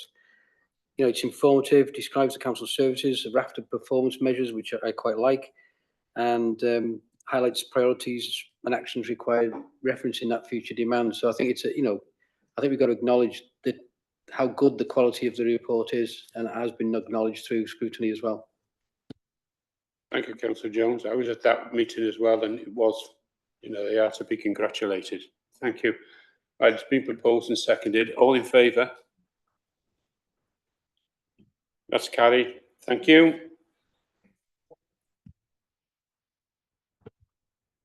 I just wanted to say a massive thank you to all the staff, all the work that's gone into this report, because there has been an awful lot of work gone into this report, but there's an awful lot of work that goes on every day in these services that goes into this report. I'm so proud of all our staff, of all our services. So I want that laid down and said thank you to them all. And we couldn't ask for better care and support for our residents in Flintshire from our social service team. And, corporately, because we work all together on this. It's not just social services on their own, it's across the board, with housing, education, even streets, in everybody. We all work corporately on all our services across Flintshire. So thank you. Okay, being proposed and seconded. All in favour? It's carried. Thank you. Agenda item 20, food service plan. Okay. Councillor Ten Palmer.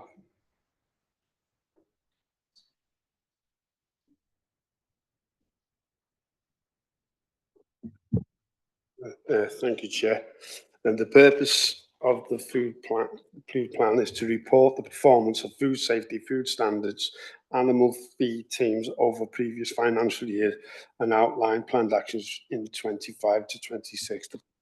The programme inspections of food safety and food standards are scheduled in accordance with the Food Law Code of Practice risk profile of the food business as a programme of inspections. Food safety has 5 risk bands of A to E. Food standards have 3 risk bands of A to C, with A being the highest risk.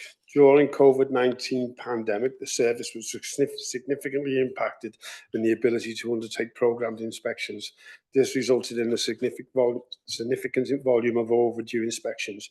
The Food Standards Agency provided guidance to local authorities with timelines for returning to delivering their programmed inspections in line with the Food Code of Practice. Overall performance in 24 to 25 was excellent, which is illustrated through the key figures.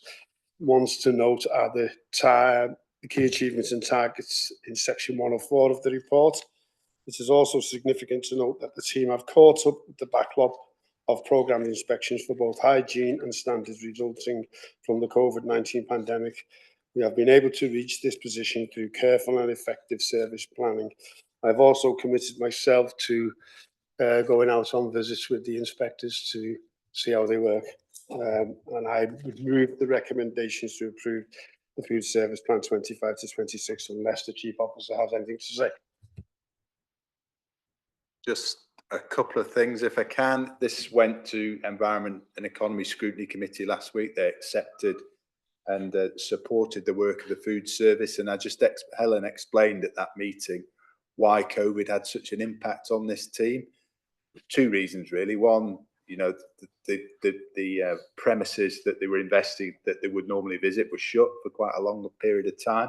But more importantly, this team, who you don't really see much of until there's a problem, had got the skill sets as environmental health officers to advise us as a council in terms of how to react to COVID, but also our partners in terms of care home providers, etc. So they were totally diverted off task. And that meant that there was a backlog in terms of inspections once things started to open up. But as you've heard from the Cabinet member, as a result of the work that they've done, we're now back up to speed following COVID, and we've got a plan looking ahead from this year onwards. Thank you. Thank you, Andy. Councillor Ted Palmer has proposed it. Do we have a seconder? Councillor Chris Dolphin, all in favour? Carried. Thank you.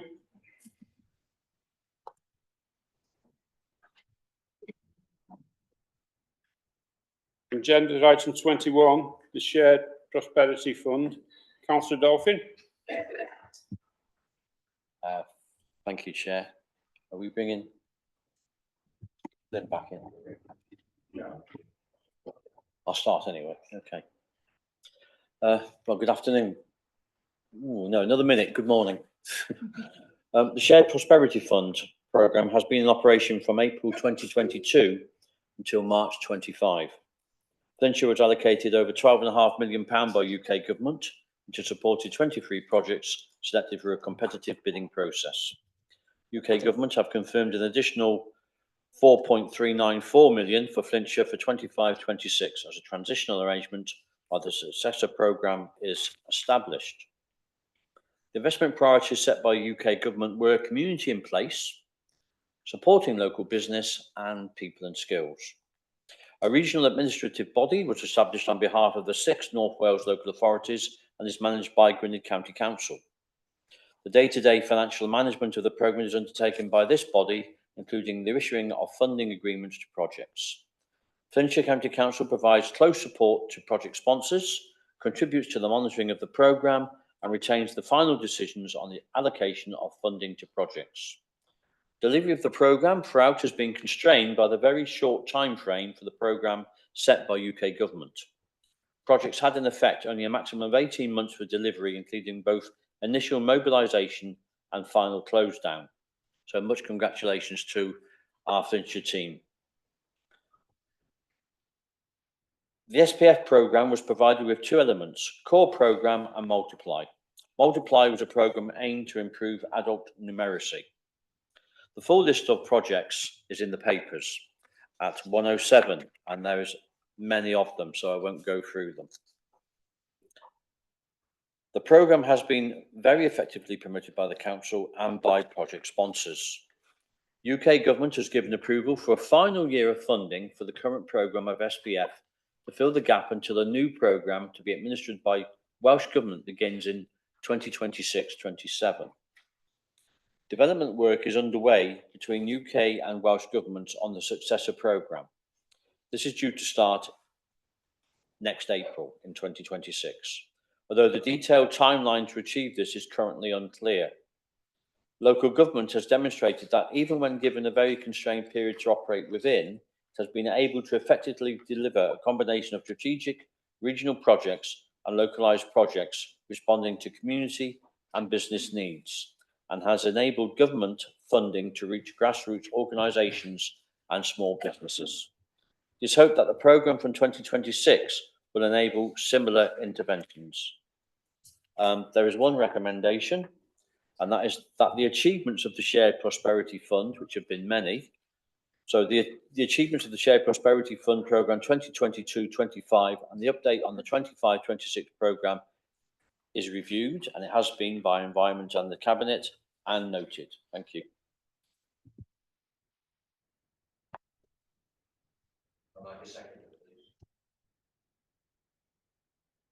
Proposed by Councillor Dolphin, seconded by Ted Palmer. All in favour? That's carried. Thank you. Agenda item 22, Social Value Progress Report. Councillor Johnson. Thank you, Chair. Okay, so agenda item 22, Social Value Progress Report. The Council will consider the broader social, economic and environmental benefits to the community when making commissioning and procurement decisions. Generating social value from the Council's commissioning and procurement activities remains a priority for Flintshire County Council. This report outlines the social value performance for the financial year 2024-25 in terms of quantitative measures.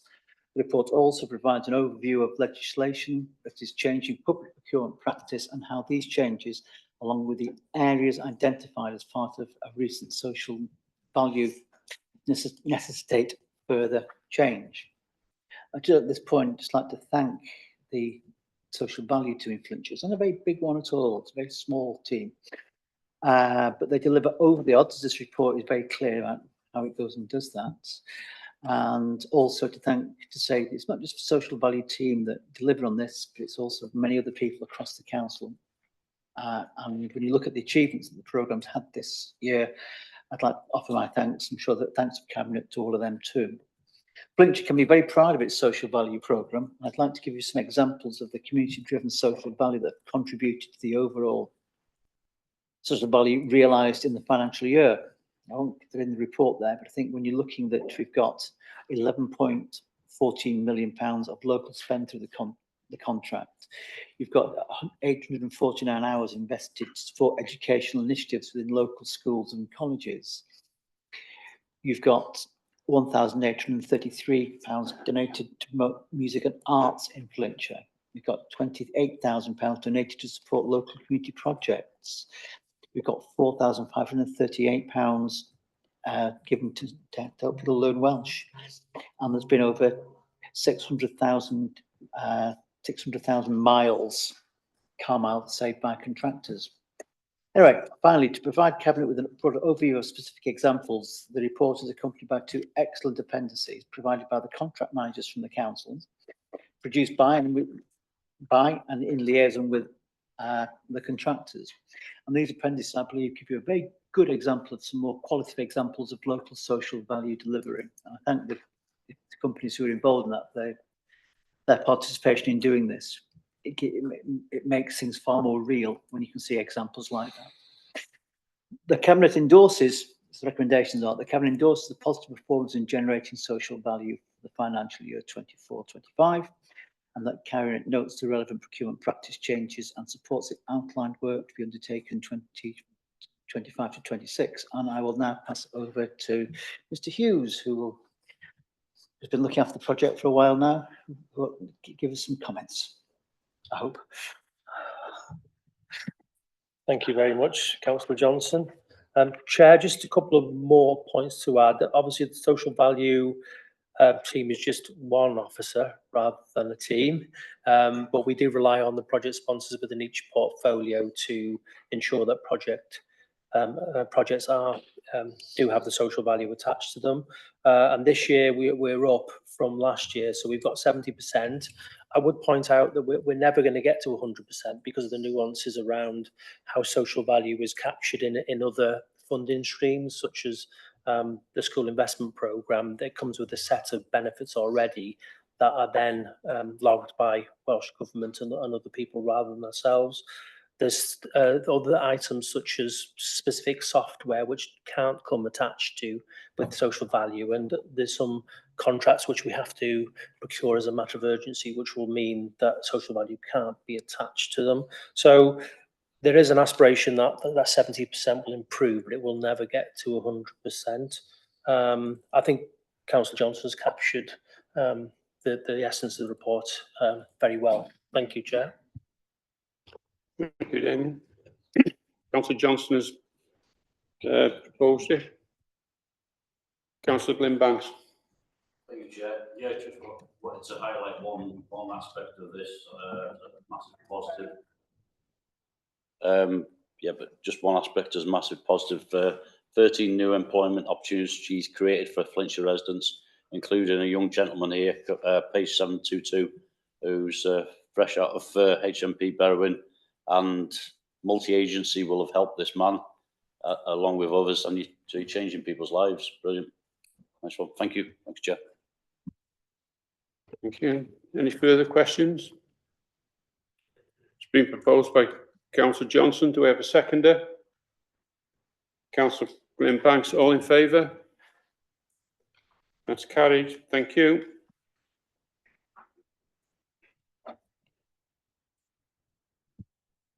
Agenda item 23, communal heating charges. Councillor Richard Jones. Yeah, thank you, Chair.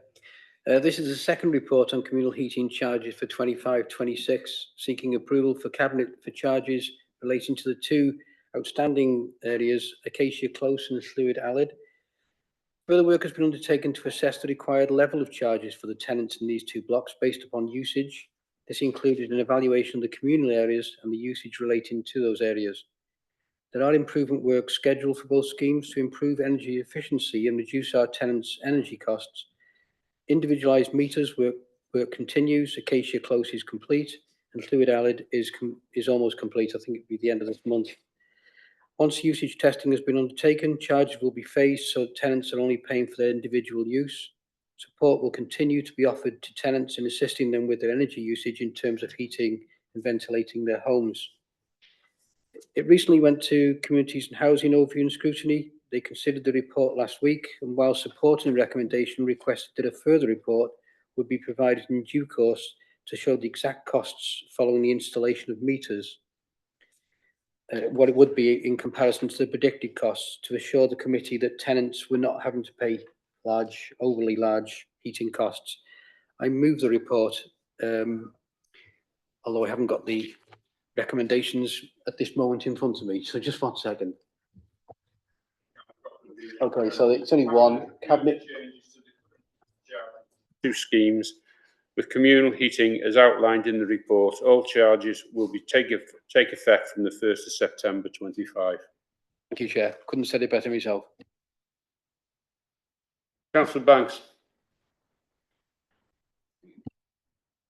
Thank you, Chair. Yeah, I'd just like to say well done to Cabinet for what they've proposed here and for the very sympathetic approach from housing. Thank you very much. You've made this transition a little bit easier for these people, haven't you? Thank you. Okay, further recommendations. We've had them proposed by Councillor Jones. Are we all in favour? That's carried. Thank you. Agenda item 24, fees and charges review. Councillor Johnson.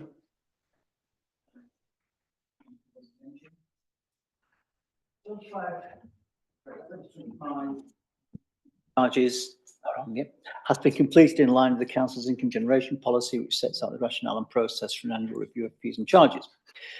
The outcome of this review is set out in Appendix A and will apply from the 1st of October 2025. Applying the principles contained within the council's income generations policies ensure that any changes to charging has been appropriately managed, and the latest version of the policy is attached as Appendix B. This report also outlines the ongoing requirements of the annual review of fees and charges of 2025, particularly those for fees and charges who are still to demonstrate that they achieve full cost recovery.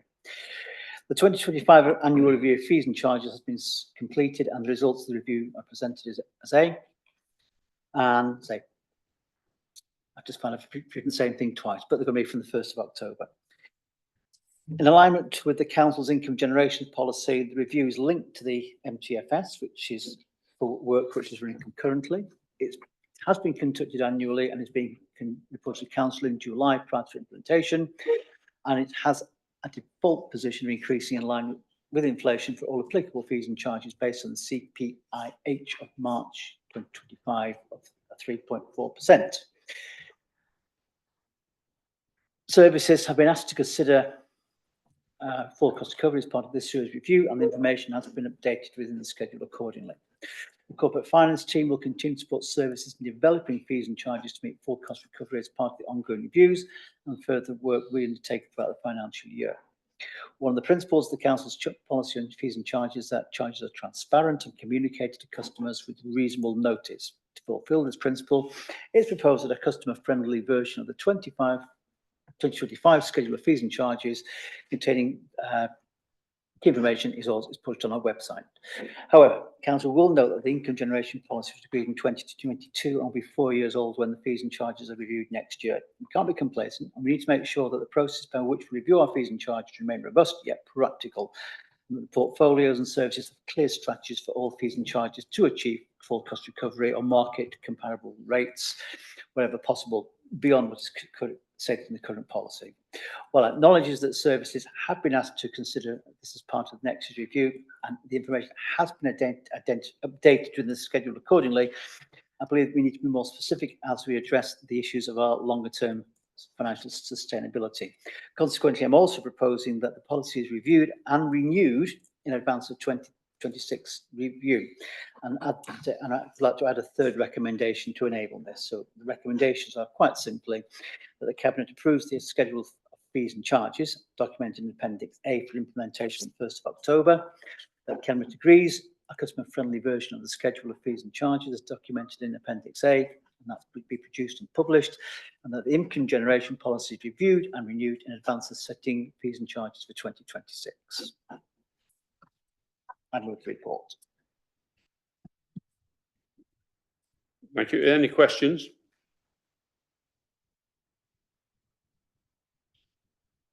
So the proposal put by Councillor Johnson, including the third recommendation. Are we all in favour? That's carried. Thank you. Agenda item 25, holiday hunger. Councillor Eastwood.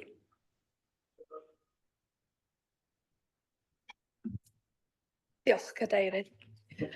Food poverty is best defined as people not having access to good, fresh food by choice.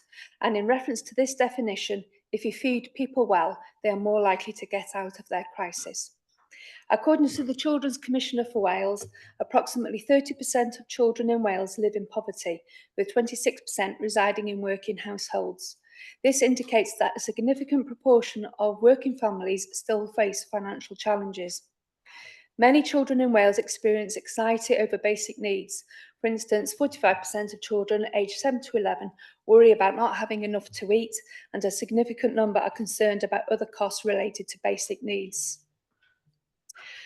Figures from the Department for Work and Pensions show just under 5,000 Flintshire children aged under 16 were living in relative poverty, in the year to March 2023.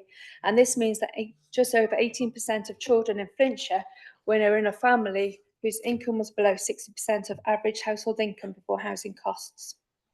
At the County Council meeting in September 2023, a notice of motion was submitted in relation to the continuation of free school meals during school holidays, specifically the summer break. And this was in response to Welsh Government withdrawing funding for the previous scheme after the May 24 half-term. After debating the motion, it was agreed that Cabinet would establish a working group to explore options and solutions to address food poverty during periods of school holidays.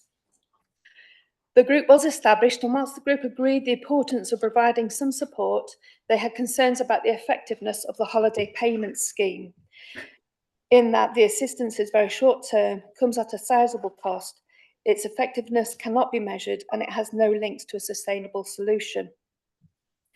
The group has therefore considered and proposed some alternative methods of support listed in paragraph 110 of the report as being more effective, measurable and sustainable options going forward. There are 3 possible options for consideration today, as detailed in paragraphs 112 to 114, and the report has been to scrutiny. The group recommends that we option 3, that we pay a payment during the summer holidays and then implement more sustainable solutions going forward. And after the good discussion at scrutiny, that committee supported option 3 also. I note that the chair of the Holiday Hunger Working Group is present today, if there are any questions. But before that, I invite Jen Griffiths to just give a bit more detail about the report. Thank you. Good afternoon, everybody.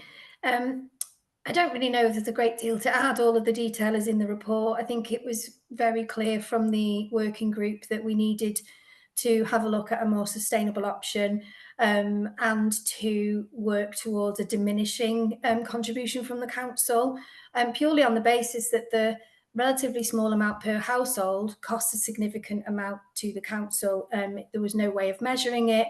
We didn't know how effective it was, whether it really made a difference. And it was self-fulfilling. It would have carried on every single year. So with the support of the group, we looked at looking into some more sustainable options for the future to meet with our food poverty priorities within the council plan, access to affordable, healthy food. We thought we could have a look at doing something with that money that would be more sustainable and lead to, in a positive vein, a cost neutral position for the council by year 5. That's on a projection. The group were really keen to look to have option 3 supported and then move forward into a procurement exercise in the autumn to see what's out there and what's available and who could help to support these solutions that we're looking for. I don't think I have anything further to add, Chair, but I'm happy to take any questions. Any questions? Councillor Johnson.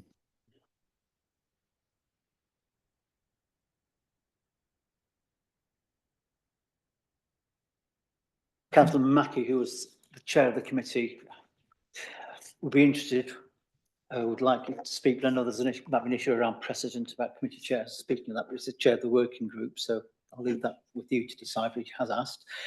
I think it is important to note that, again, this is something that Flintshire has committed itself to. Not every council in Wales or the UK has committed itself in the same way to doing this. It's something that we can be very proud of, the commitment we've made. I think that the solutions that that have been considered and being put forward is a very, very practical one. People know my views that where you have hungry children, you're always going to get hungry parents and hungry grandparents. So it isn't always an issue about child poverty. It's often very, very broad than that. And I think we all know now that one of the hardest things to break in this country is that cycle of poverty. But I think we must do all we can to support people in the greatest of need. So I'll leave it to you, Chair. Thank you. Thank you. So the recommendations are, and we endorse the implementation of option 3. Is that what we're all agreed to? Mackie, if you could say a few words as the chair of that committee or not, is that break precedent? Where there's a precedent here. Yes, so he was.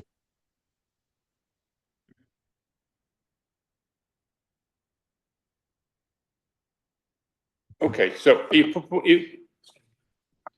married? Thank you again. Can I just say, in relation to the working group, I think we can agree, can't we, Councillor Johnson? It's been a very constructive cross-party working group, and I'd like to thank them for the work that they have done, and also to Jen Griffiths for bringing such sustainable options for our consideration. So I hereby move the recommendations. 1, that Cabinet note and endorses this report. 2, that we endorse the implementation of option 3 as a preferred method to address the terms of the Council Notice of Motion of June 2024 on holiday hunger. That the role of the Holiday Hunger Group is to provide oversight of procurement and development of sustainable options, and once implemented, oversight of the effectiveness and value for money. The group shall report to the Education, Youth and Culture Overview and Scrutiny Committee every 6 months. Thank you, Councillor Eastwood. That's been moved. Do I have a seconder? Councillor Paul Johnson, all in favour? That's carried. Thank you. I propose now to have a 15-minute comfort break, and we'll resume back at 25 to 1. Okay, thank you. 26. Connect to Work programme, Councillor Dolphin. Connect to Work is a 5-year programme by the Department for Work and Pensions, and is designed to reduce economic inactivity, particularly when driven by ill health, and enable local areas to build an offer of support to eligible people in their locality. Local authorities in North Wales will determine how the support is delivered, in line with local priorities, and align Connect to Work delivery with economic skills and growth planning. In Wales, the programme aims to support 6,700 places a year, which breaks down to 1,300 in North Wales. Denbighshire County Council is the area accountable body and will be the grant recipient and represent the local authorities in our area. Each regional accountable body, which is Denbighshire, will have to produce a delivery plan on behalf of their local authorities. Delivery plans will be considered by DWP, and once approved, a grant funding agreement will be entered into by DWP and the accountable body, which is Denbighshire. Each local authority has received participant numbers, which DWP estimate can be reached by the Connect to Work programme. The model for the programme expects a peak volume of participants to be reached in 27-28, before the programme is closed in 2029-2030. So it's not a long programme. There is a table with the Flintshire figures and other local authority figures in 108 in the papers. Regionally, there is an aspiration to commence delivery next January in 2026. Participants can be supported by one of 2 models: individual placement and support, or supported employment quality framework, both of which are underpinned by a detailed set of standards. Eligible individuals include those with disabilities or long-term health conditions, the homeless, offenders or ex-offenders, carers, and others. All are voluntary. That's quite important, which means the figures may vary.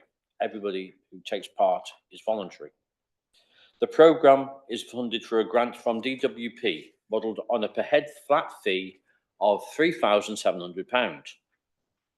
Further modelling work is needed for the programme to understand whether the full cost of operation can be recouped by the council from this grant, and what risk of overspend might occur.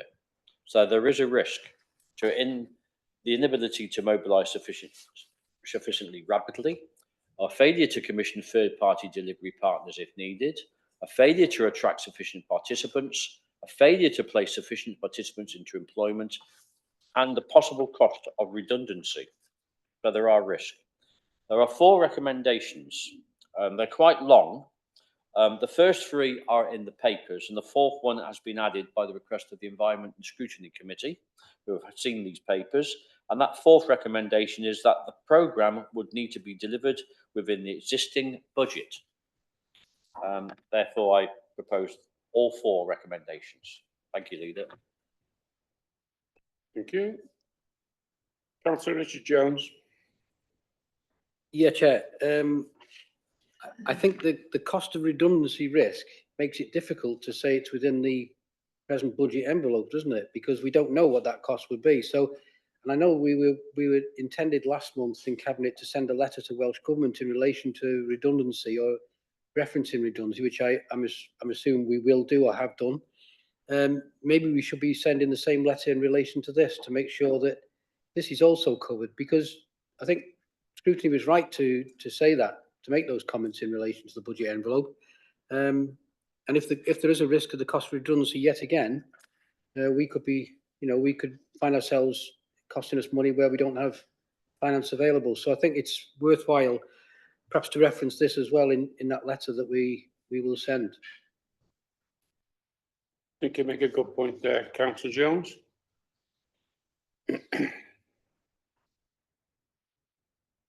So, are we going to move this, Councillor Dolphin? Sorry? Oh. Well, have I come in instead of the Chief Officer? Chief Officer, it's lovely to see you today, and I think it's your last Cabinet meeting, and I do apologise for that. Back to you. Thank you. Lovely to see you all too. The point I think of the report is that we're not fully committing to getting involved in the programme now. This is the council's first look at it and what the governance arrangements look like. Yes, I think picking up Councillor Jones's point, we could incorporate those concerns about it having to wash its face as part of the programme into any letter that goes back to Welsh Government on it. But at the moment, this is just what the governance structure looks like. I think it's going to be fairly typical of lots of projects across North Wales. They're all going to have now a regional governance structure, or lots of them will, a regional governance structure in terms of how the money is delivered. This one has got Denbighshire at its core. So yes, build it into the response to Welsh Government. And this one it's a sort of iterative process, isn't it? As we get more and more detail, at that point, the council needs to decide whether it wants to commit to it. Because you'll remember not that long ago, we got burnt with Communities for Work and having to make people redundant there. And that all ended up at council, didn't it? As we had to allow them to exit the organisation at cost. Thank you. Thank you, Andy. Okay, have we got a proposer? Councillor Dolphin? Yes, I'll propose the four recommendations.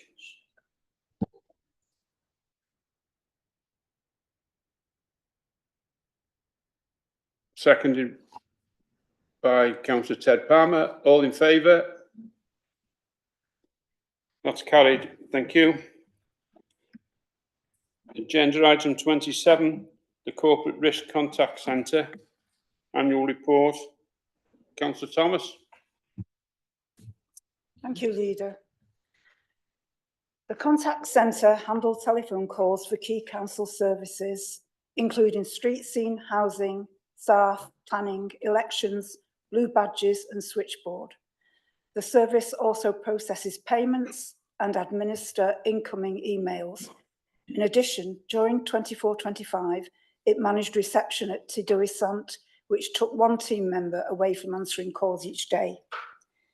The contact centre employs 12.7 FTE contact centre officers who work full or part-time hours and one FTE team leader. 3 agents are fluent Welsh speakers and all employees are predominantly office-based. The role of an agent is demanding and varied, with frequent peaks in demand owing to such things as emergency events and service changes. Residents contact the service for a variety of reasons, as said, how to apply for a blue badge, how to subscribe to garden waste collections, to report a housing disrepair issue, and to pay housing rent. And a percentage of calls inevitably relate to service failure, which can generate hostile calls and complaints. The contact centre do handle a range of calls. By far, street scene and housing generate the highest volume of customer contact to the service. While evidence from footfall into Flintshire Connect centres demonstrates a declining need for face-to-face support, the annual performance in the contact centre demonstrates that telephone is a popular access channel and demand is on the rise.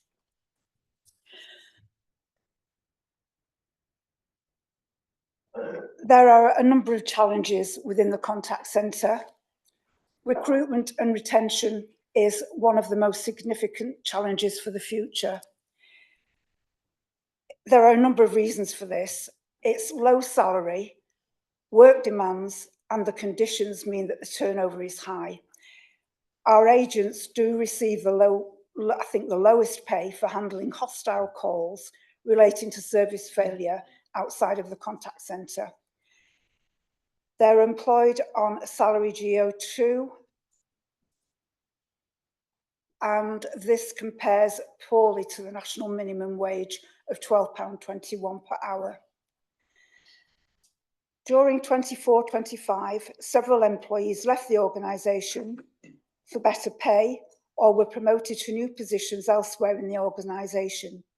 5 new agents, or almost 30%, were replaced, leading to capacity issues during recruitment and training. On average, recruitment takes 3 to 4 months. Roles are advertised as Welsh Essential in the first instance and are often re-advertised multiple times. The service rarely receives any internal applications. The contact centre team leader resigned from the council at the start of January 25, and the new post holder commenced work on the 9th of June 25. It can also take up to 12 weeks for a new agent to be competent to handle calls without support from peers. And during this time, it means that the demand on the service can exceed capacity, leading to delays, which again leads to complaints. There has been significant sickness absence in the service. In 24-25, 159 days were lost to sickness. There are 255 working days in the year, which are managed by the service in line with the attendance management policy. The aim is to have a multi-skilled team with agents skilled to answer any inquiry. However, due to the volume of calls, specifically to street scene and housing and recruitment retention cycles, the team is not multi-skilled as we would wish for. There are also outdated systems, which means that software means call routing systems, lack of automation contributing to long queue times and missed opportunities for efficiency. Improving performance and vision for 25-26. While recruiting more people may be an option to improve performance, the constant recruitment cycle means this may not necessarily be the solution, as potentially there will always be gaps. Opportunities to use new technology such as chatbots, which are trained to deal with high volume routine inquiries, might be better placed to support the service to improve. As part of the wider council strategic transformation programme, a project will be taken forward in 25-26 to modernise the contact centre using artificial intelligence. The intention is to conduct a comprehensive review and introduce AI-powered tools and automation to improve customer experience when contacting the council, to increase agent productivity, to reduce operational costs, and to enable smarter decisions making through data and insights. This report recognises that the contact centre is under increasing pressure to manage customer demand, expectation, seasonal peaks and communication channels, including voice, email and administrative tasks. The transformation project will allow the service to explore alternative technologies to improve performance and customer experience. Furthermore, the opportunities to improve performance within the contact centre must form part of the work to produce a new digital and transformation strategy. The outcomes expected from the transformation project include a reduction in average handling time, an increase in first contact resolution, reduction in agent workload, and demonstrated ROI or value from AI implementation. Whilst 2024 to 25 did not meet expectations, it has clarified the contact centre critical gaps and informed the need to review the service under the Council's strategic transformation programme. There are 2 recommendations to the reports. One is that CROSS considers the annual performance of the Corporate Contact Centre 2024-25, and number 2, that CROSS support the upcoming Strategic Transformation Programme project to modernise the contact centre using modern technologies as outlined in paragraph 1.22 of the report. I move the recommendations subject to any further comments that may be forthcoming from officers.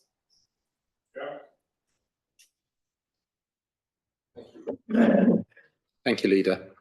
That was a very comprehensive presentation by the Cabinet member. In reading out the recommendations, we did notice that unfortunately the report hasn't been updated. It still refers to CROSC, and actually it should refer to Cabinet instead of CROSC.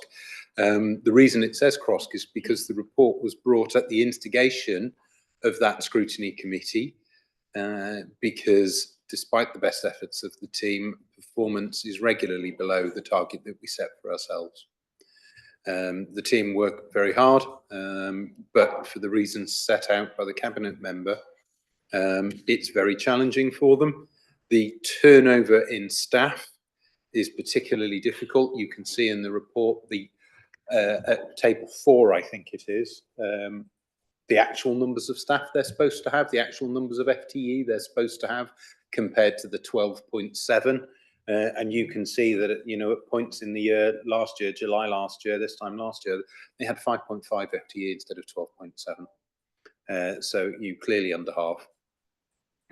That is challenging for the people that remain. And the level of performance that we have managed to maintain is down to their hard work. And we'll come on to thanks for that in a moment.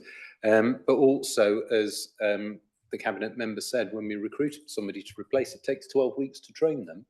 But during that period, it is contact centre team members who are training them. So actually, you see a slight dip in performance, even as the numbers go up, because staff members, colleagues, are mentoring the new starters. So actually, recruitment, whilst it does can help to solve the problems in the long run, actually cause in the short term slight downturn in performance for them. We've also had they're affected by weather events, and we see an increasing number of weather events.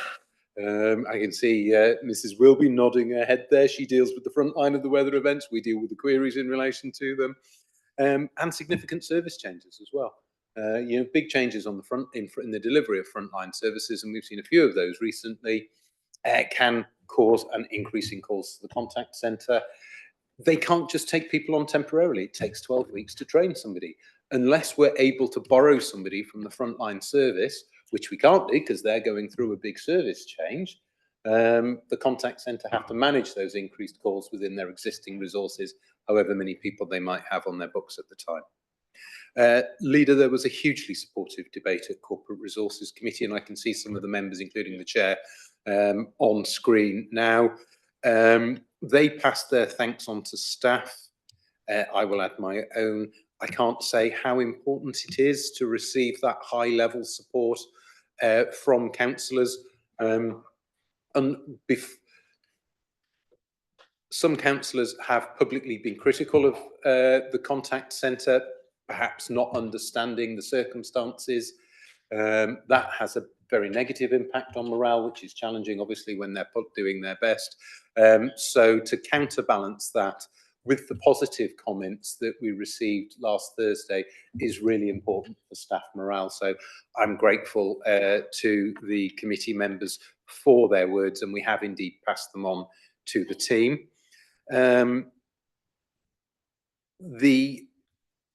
Corporate Resources Overview and Scrutiny Committee not only supported the 3 recommendations that are in the report, they wanted to add a 4th recommendation to you, picking up the point that the Cabinet member made about the fact that operatives within the contact centre are basically paid little more than national minimum wage.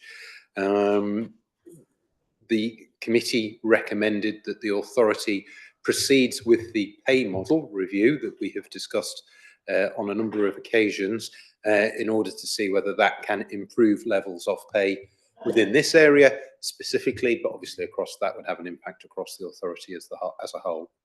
The committee also praised the quality of the report, and that chair is down to Rebecca Jones as the Customer Contact Service Manager and Julie Bennis as the Operational Manager for that area. Rebecca can't be with us this morning because there's she also looks after the comms team, and those of you may have seen that there's breaking news in relation to the murder trial. So Becky is supporting the comms team in relation to that, otherwise she would have been here. But yes, the quality of this report is down to Becky and to Julie. Leader, I'm happy to take any questions. Any questions from Gareth? Kate?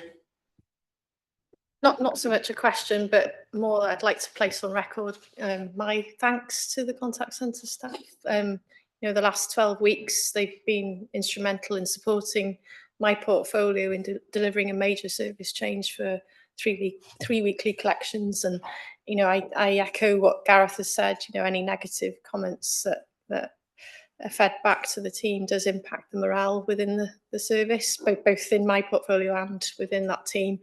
But I think the 2 portfolios have worked extremely well together. The contact centre managers have attended our daily review meetings each morning. You know, everything that we've delivered in the last 12 weeks has been done collaboratively, you know, as one team. So, and, you know, we've demonstrated that we can change things when we work together. So, you know, it has been really positive to see.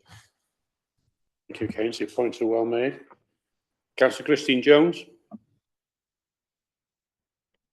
Diolch, Chair, Pnawn Dana. Yeah, just very quickly, myself and Councillor Eastwood visited the contact centre last week.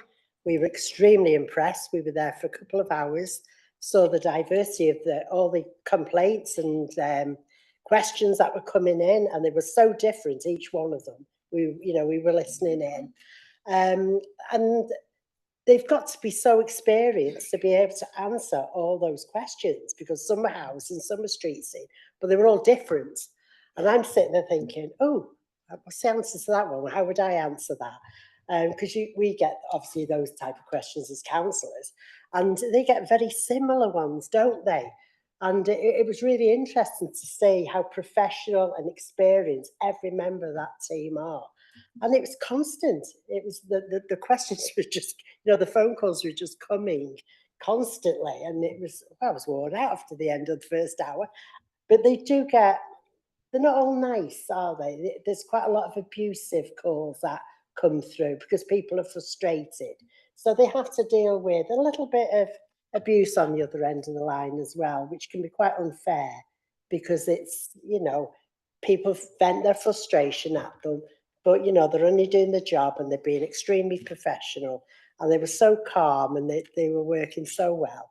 So it's well worth a visit there to see what those young people do, because most of them were quite young who were on that team, weren't they? And they're really eager to answer these questions, to do a really good job. And they are quite young, some of them. So it was really lovely to see how professional that team are. I'm not saying I didn't think they were, but I had first-hand experience that they are, and they're really, really good. And pass on our thanks, please, to them. We did thank them at Cross, but I'd like to thank them again in this forum as well. They're doing a brilliant job, and we should all recognise that, the pressure that they are under. Gareth? Thank you, Leader.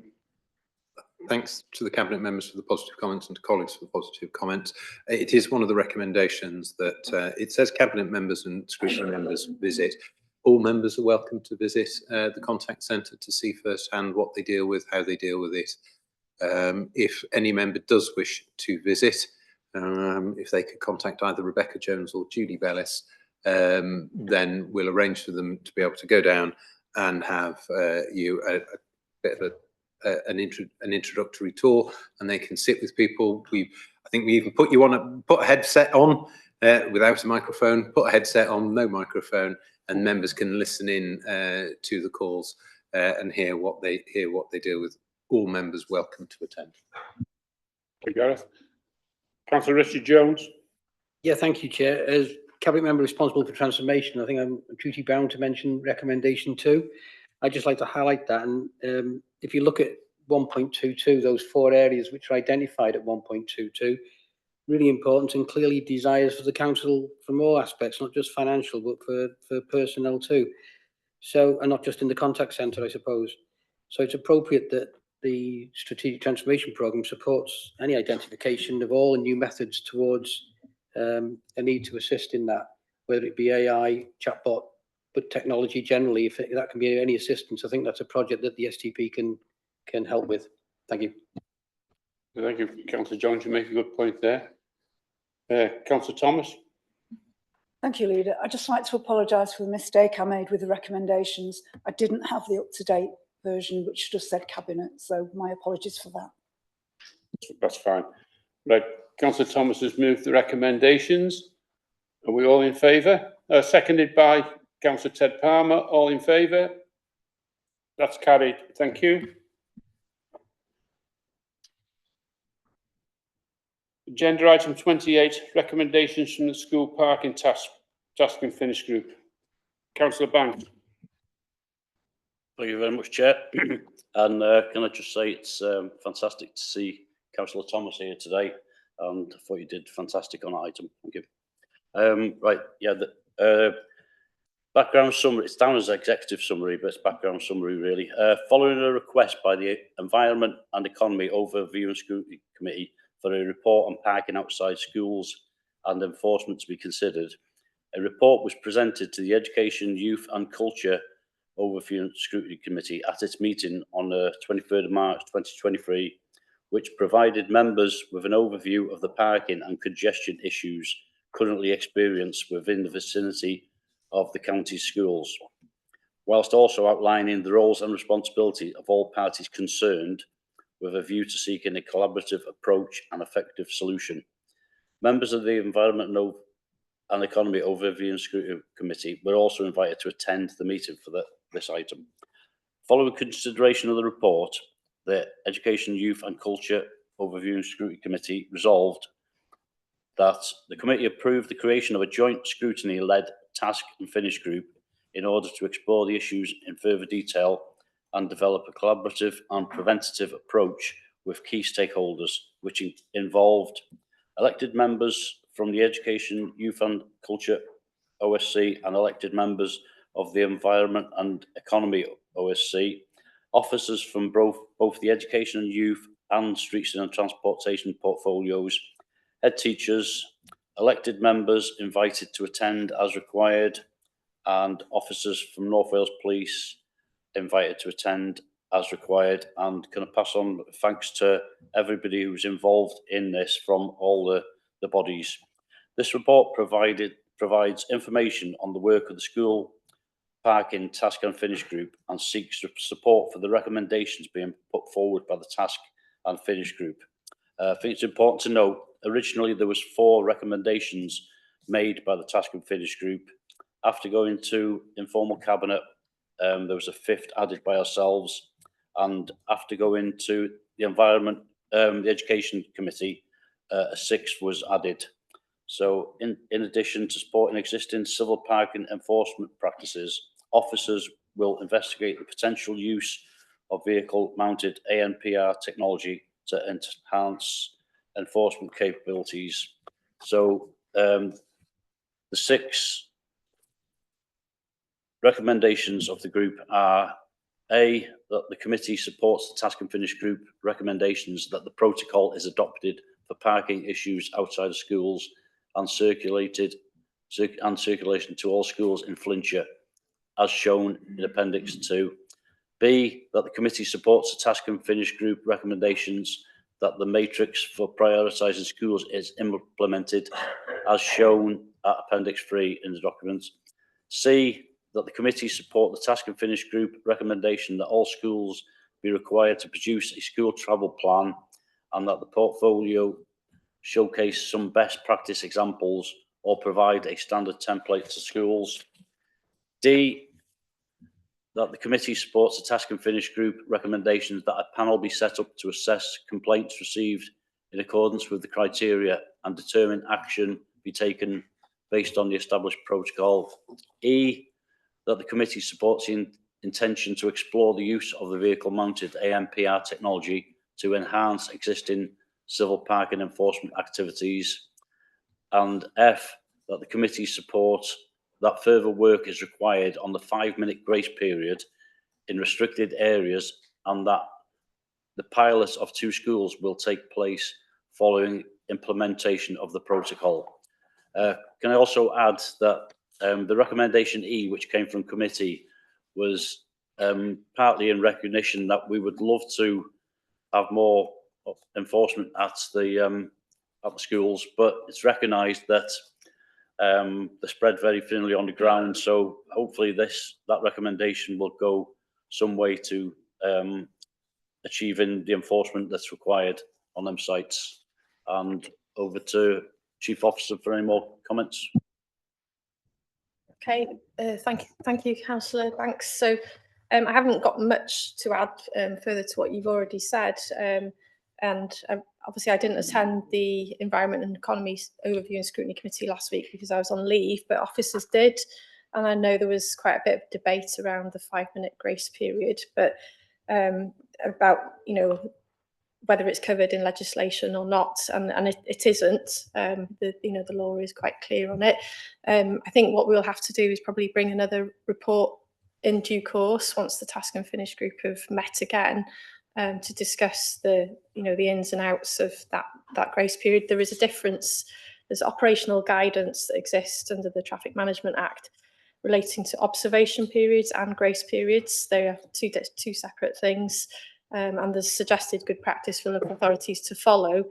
I think we need to go through that in more detail with the task and finish group so they understand the difference. But to be clear, an observation period is not a grace period. The grace period is a period of time where contraventions taking place, but the authority chooses not to enforce. So I think we need to go into that in more detail, which is why I think the suggestion was made that we discuss it separately. So more than likely we'll bring a further report in due course.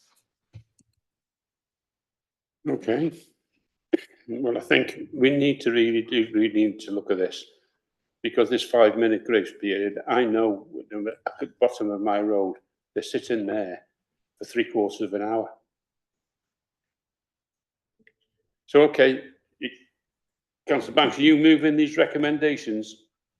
Yes, moving the report with 6 recommendations. Thank you. Okay. Councillor Mary Eastwood.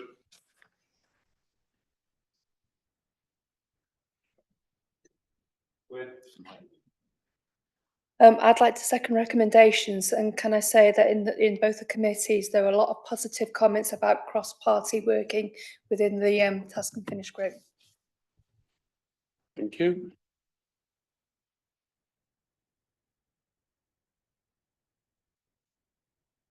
That's carried. Thank you.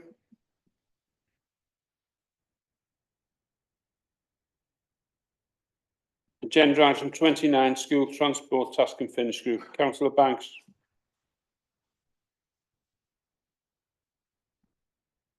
Thank you, Chair. Yeah, this is report for the School Transport Policy Task and Finish Group. At the County Council meeting held on the 4th of December 2024, Council considered a notice of motion submitted seeking a review of the Council's current school transport policy. Following consideration of this notice of motion, Council resolved that officers develop a paper for consideration by members on this issue with all the background to the current policy, members' concerns, an overview of the learner travel measure, cross-border issues, the cost of the current policy, and the cost of pressures around further potential expansion of the discretionary policy. The paper also sets out the potential steps and timescales for a full consultation and the resources required. The paper is presented to the all-member workshop, which was planned for spring 2025, and an outcome report was then presented to Education, Youth and Culture for consideration and take action as it considers necessary. The Cabinet Member for Education and the Chair of Education, Youth and Culture Committee reported back to full council on the outcome from this motion before the end of June 2025. An all-member workshop was held on the 4th of April 2025 to provide an overview of the Council's current school transport policy. During the workshop, details of the statutory provision and discretionary provision were outlined, along with the risks and mitigations to amending the discretionary element of this policy. At the workshop, it was suggested that a task and finish group be established to consider the discretionary provision and whether any elements of the policy should be amended. The report provides background information and seeks the committee's consideration to establishing a task and finish group as proposed at the members' workshop. And again, the report highlights one recommendation, but we would like to go with 3 recommendations on this now.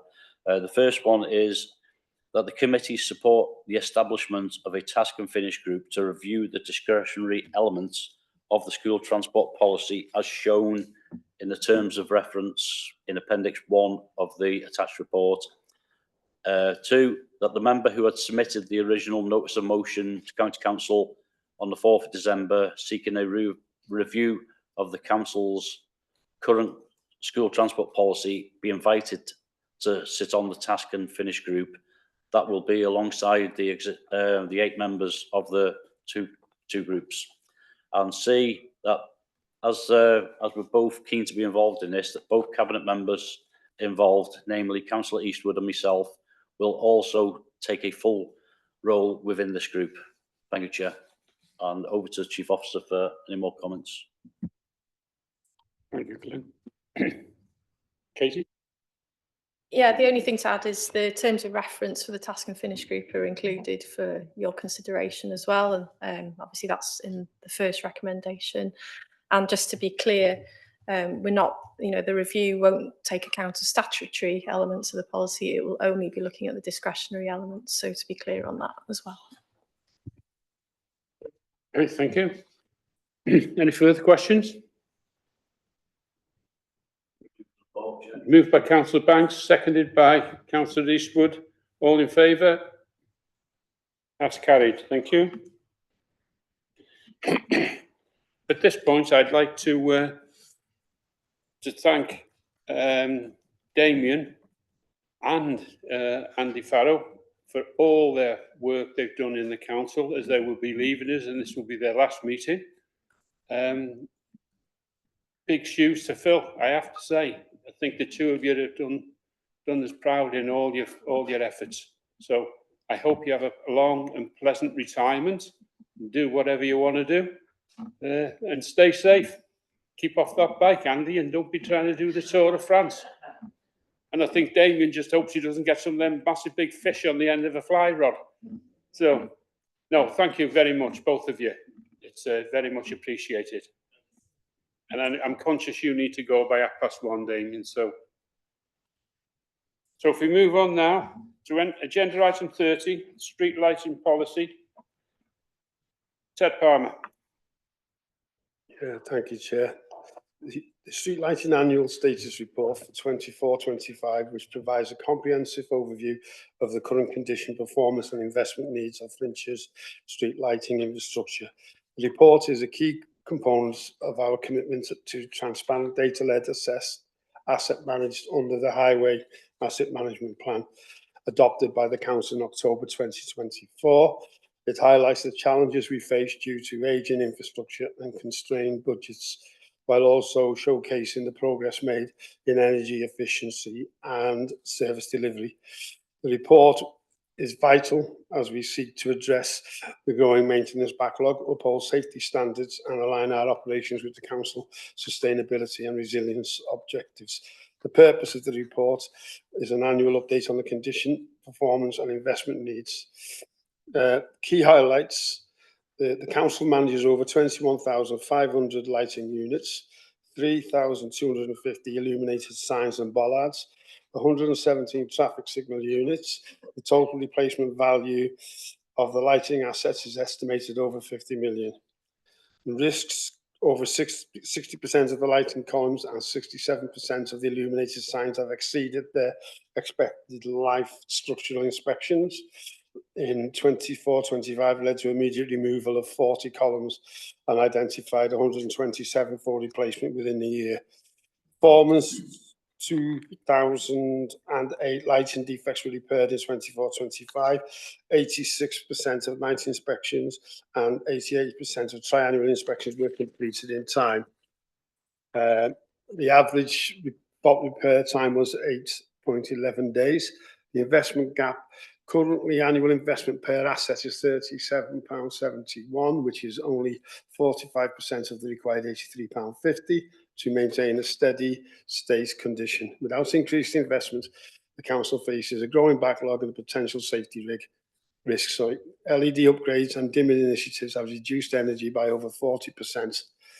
The service continues to operate within the framework of the 2024 street lighting policy, ensuring statutory compliance and risk-based maintenance. The report underscores the need for increased capital investment to address the ageing infrastructure and maintain safety standards. Continued focus on data-driven asset management and sustainable practices is essential to meet the long-term service and environmental goals. The service is proactively managing risk through inspections, prioritised replacements and policy-aligned maintenance regimes. There is 2 recommendations. Cabinet acknowledge the performance outlined in the street lighting annual status report. The Cabinet notes the contents of this report and the adoption of the Highway Asset Management Plan and the current arrangements and actions of the portfolio to remain the highway network. The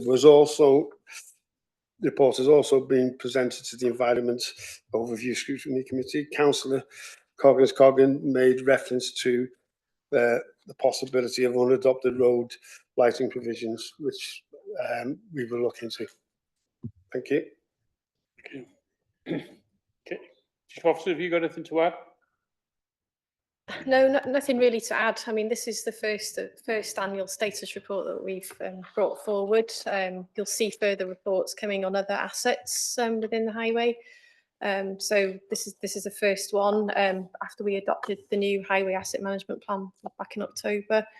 We'll keep bringing this on an annual cycle now to you to show that performance over time and whether there are improvements. But the reason we're doing this is having that data and being evidence-led helps us then with funding bids and demonstrating the need for investment in that asset.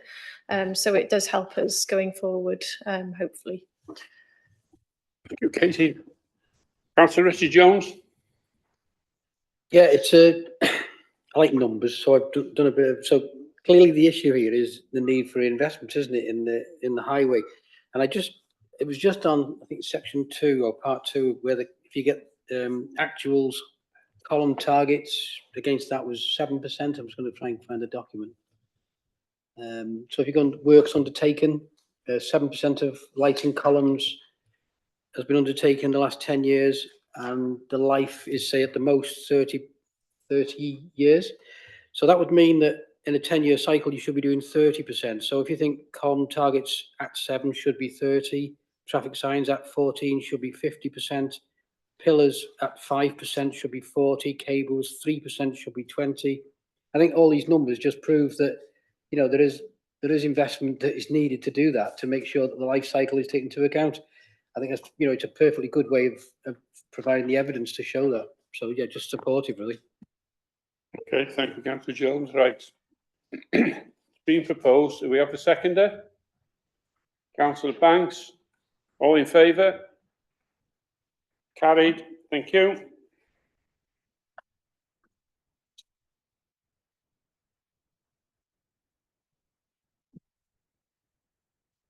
Agenda item 31, the feasibility of releasing car parking spaces to a third-party companies for vehicle charging.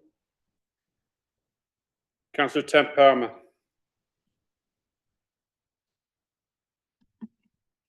Thank you, Chair. This report provides a comprehensive assessment of the potential for leasing council-owned parking spaces to third-party EV charging providers. While the model is technically and legally feasible, current market conditions in Flintshire, particularly low EV uptake and limited private sector interest, suggest that leasing is not yet a commercially attractive option. The report recommends continuing with the council's existing concession-based approach, which aligns with our climate change strategy and minimises financial and operational risk. The position will be reviewed as demand increases and the regional EV infrastructure landscape evolves. There are two recommendations. Cabinet note the contents of the report and recognise that relative benefits, disadvantages and risks. Cabinet notes the limitations associated with private sector interest and support for the recommended next steps. I was going to add another three, but I believe that the assessing of electrical supplies in each of our car parks to identify whether EV charging could be provided, and if so, what size in kilowatts for EV charging is actually ongoing. So I don't want to do that. So another recommendation would be review all future changes to Welsh Government advice that could be utilised for the benefit of EV provision in future, and continue to assess other successful models of EV provision to identify best practice.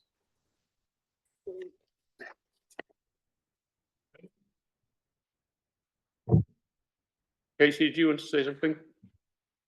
Yeah, just to qualify what Councillor Palmer just said, I think it was suggested that there was a recommendation that further piece of work was done around the capacity within car parks. That work's already been done. We commissioned a study last year. We accessed ultra low emission vehicle funding from Welsh Government to actually commission a study to do that piece of work. So that's ongoing. It's a 2-year programme, so we should have the outcome this year to be able to inform us then the next steps and hopefully put in a further bid for funding where required. I think, you know, as a council, you know, we are a little bit behind the curve in terms of EV charging, you know, on the network, but we have committed to, you know, delivering a network of EV charging to let, you know, enable customers to confidently switch from, you know, from combustible engines to electric vehicles. And that is part of the climate change strategy as well. So I think what we're saying in the report, this was very much a research paper to a certain extent, which was requested by the former Climate Change Committee. I think what we're saying within the report is it is feasible to do what the committee have suggested, but we're just not quite there yet. But we may be in the future. We have given some examples in the report of some councils that have already done that, but they tend to be cities, obviously where the take-up's much higher. And obviously we've given some indications within the report about some of the implications and some of the you know, the factors we need to take into account before doing so as well, and the risks. Councillor Ted Palmer. Thank you, Chair. Also, it's remiss of me not to mention, also at the Environment Overview Scrutiny Committee, Councillor Coggin made reference to a system in Scotland where it's one card fits all. And I think there was a recommendation to try and look at, if it was going to be implemented by Welsh Government, that we go for a one card fits all thing. Councillor Richard Jones. So, Chair, I'm assuming that recommendation number 3 isn't Councillor Power doesn't want, but the other 2 recommendations he's putting forward as recommendations. Yes. And if he is doing that, then I'll second those other 2 items. Anybody else got any questions? No? Okay, we've had a proposer. And by Ted Palmer, it's been seconded by Councillor Chris Dolphin. All in favour? That's carried. Thank you.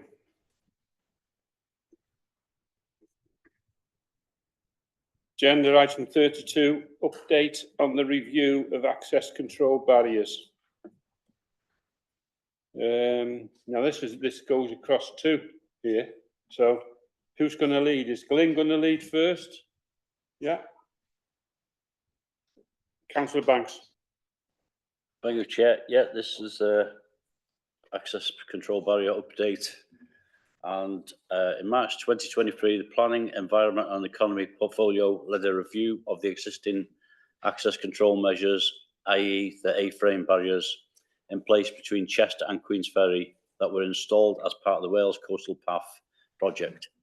Whilst the barriers were installed to prevent illegal vehicle access, the review was initiated in recognition that they also restrict access for legitimate users. And as such, a decision was made to instigate a phased approach for the removal of all A-frame access barriers as outlined in the Wales Coastal Path Access Barrier Review Update issued on December the 10th, 2024, which is in the report as Appendix 1.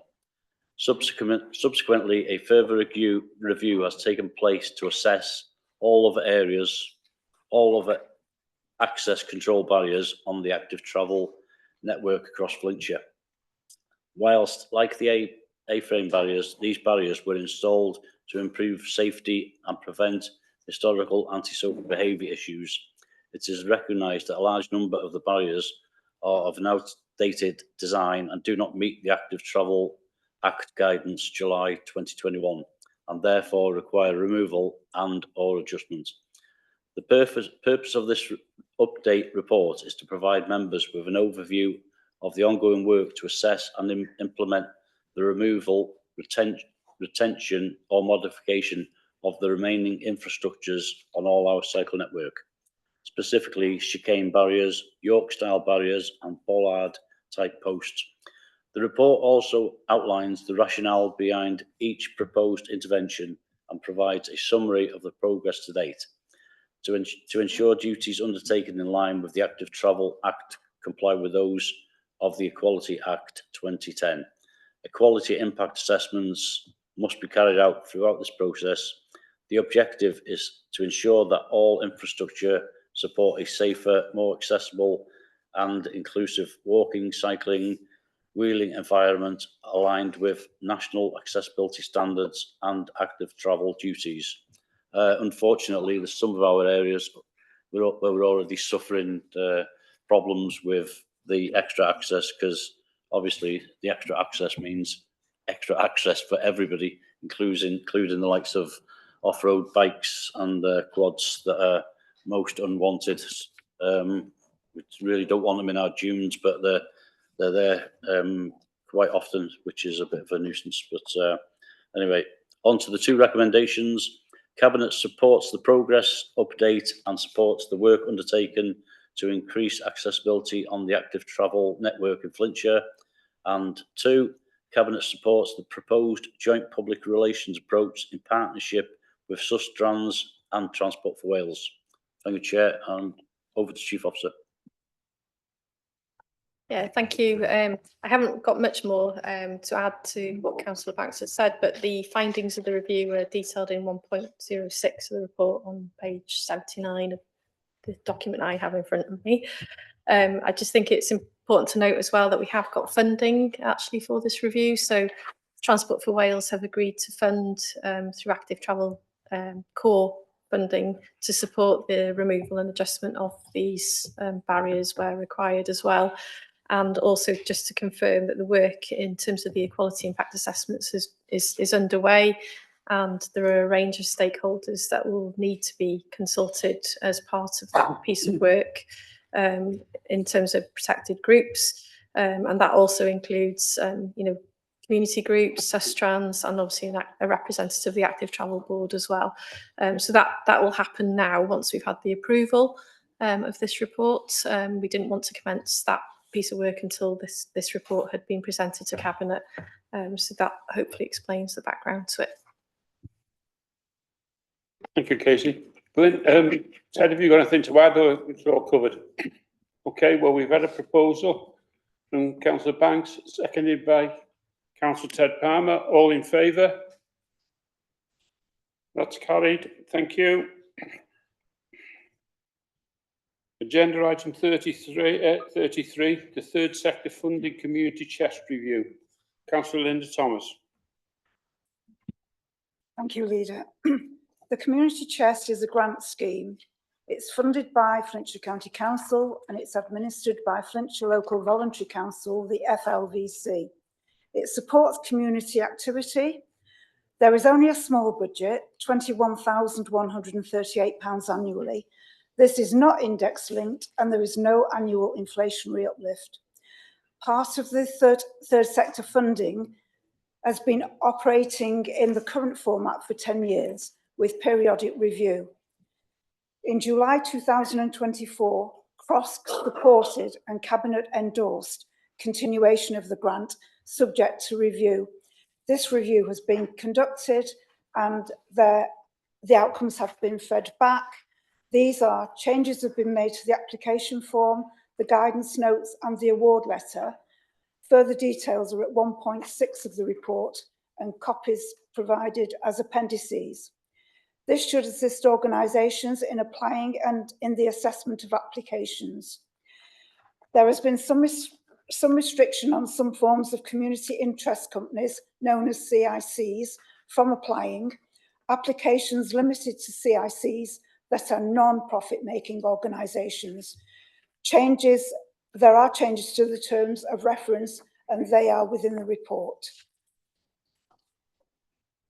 Thank you. The recommendations are that Cabinet notes the information provided on the Community Chest grant and the outcome of the review, and Cabinet supports the changes being implemented as part of the review and the continuation of the Community Chest grant as outlined within the report.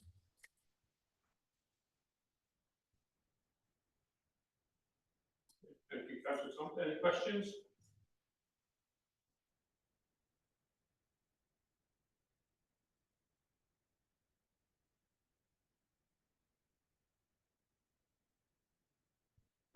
That's carried. Thank you.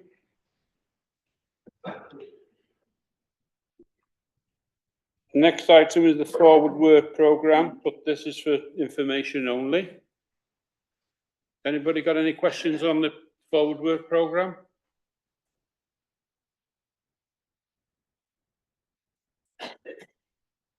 No? Okay, we'll move now into part two. Have I got a proposer? Councillor Richard Jones, seconder. Councillor Ted Palmer, all in favour? That's carried. Thank you. We'll move into part two.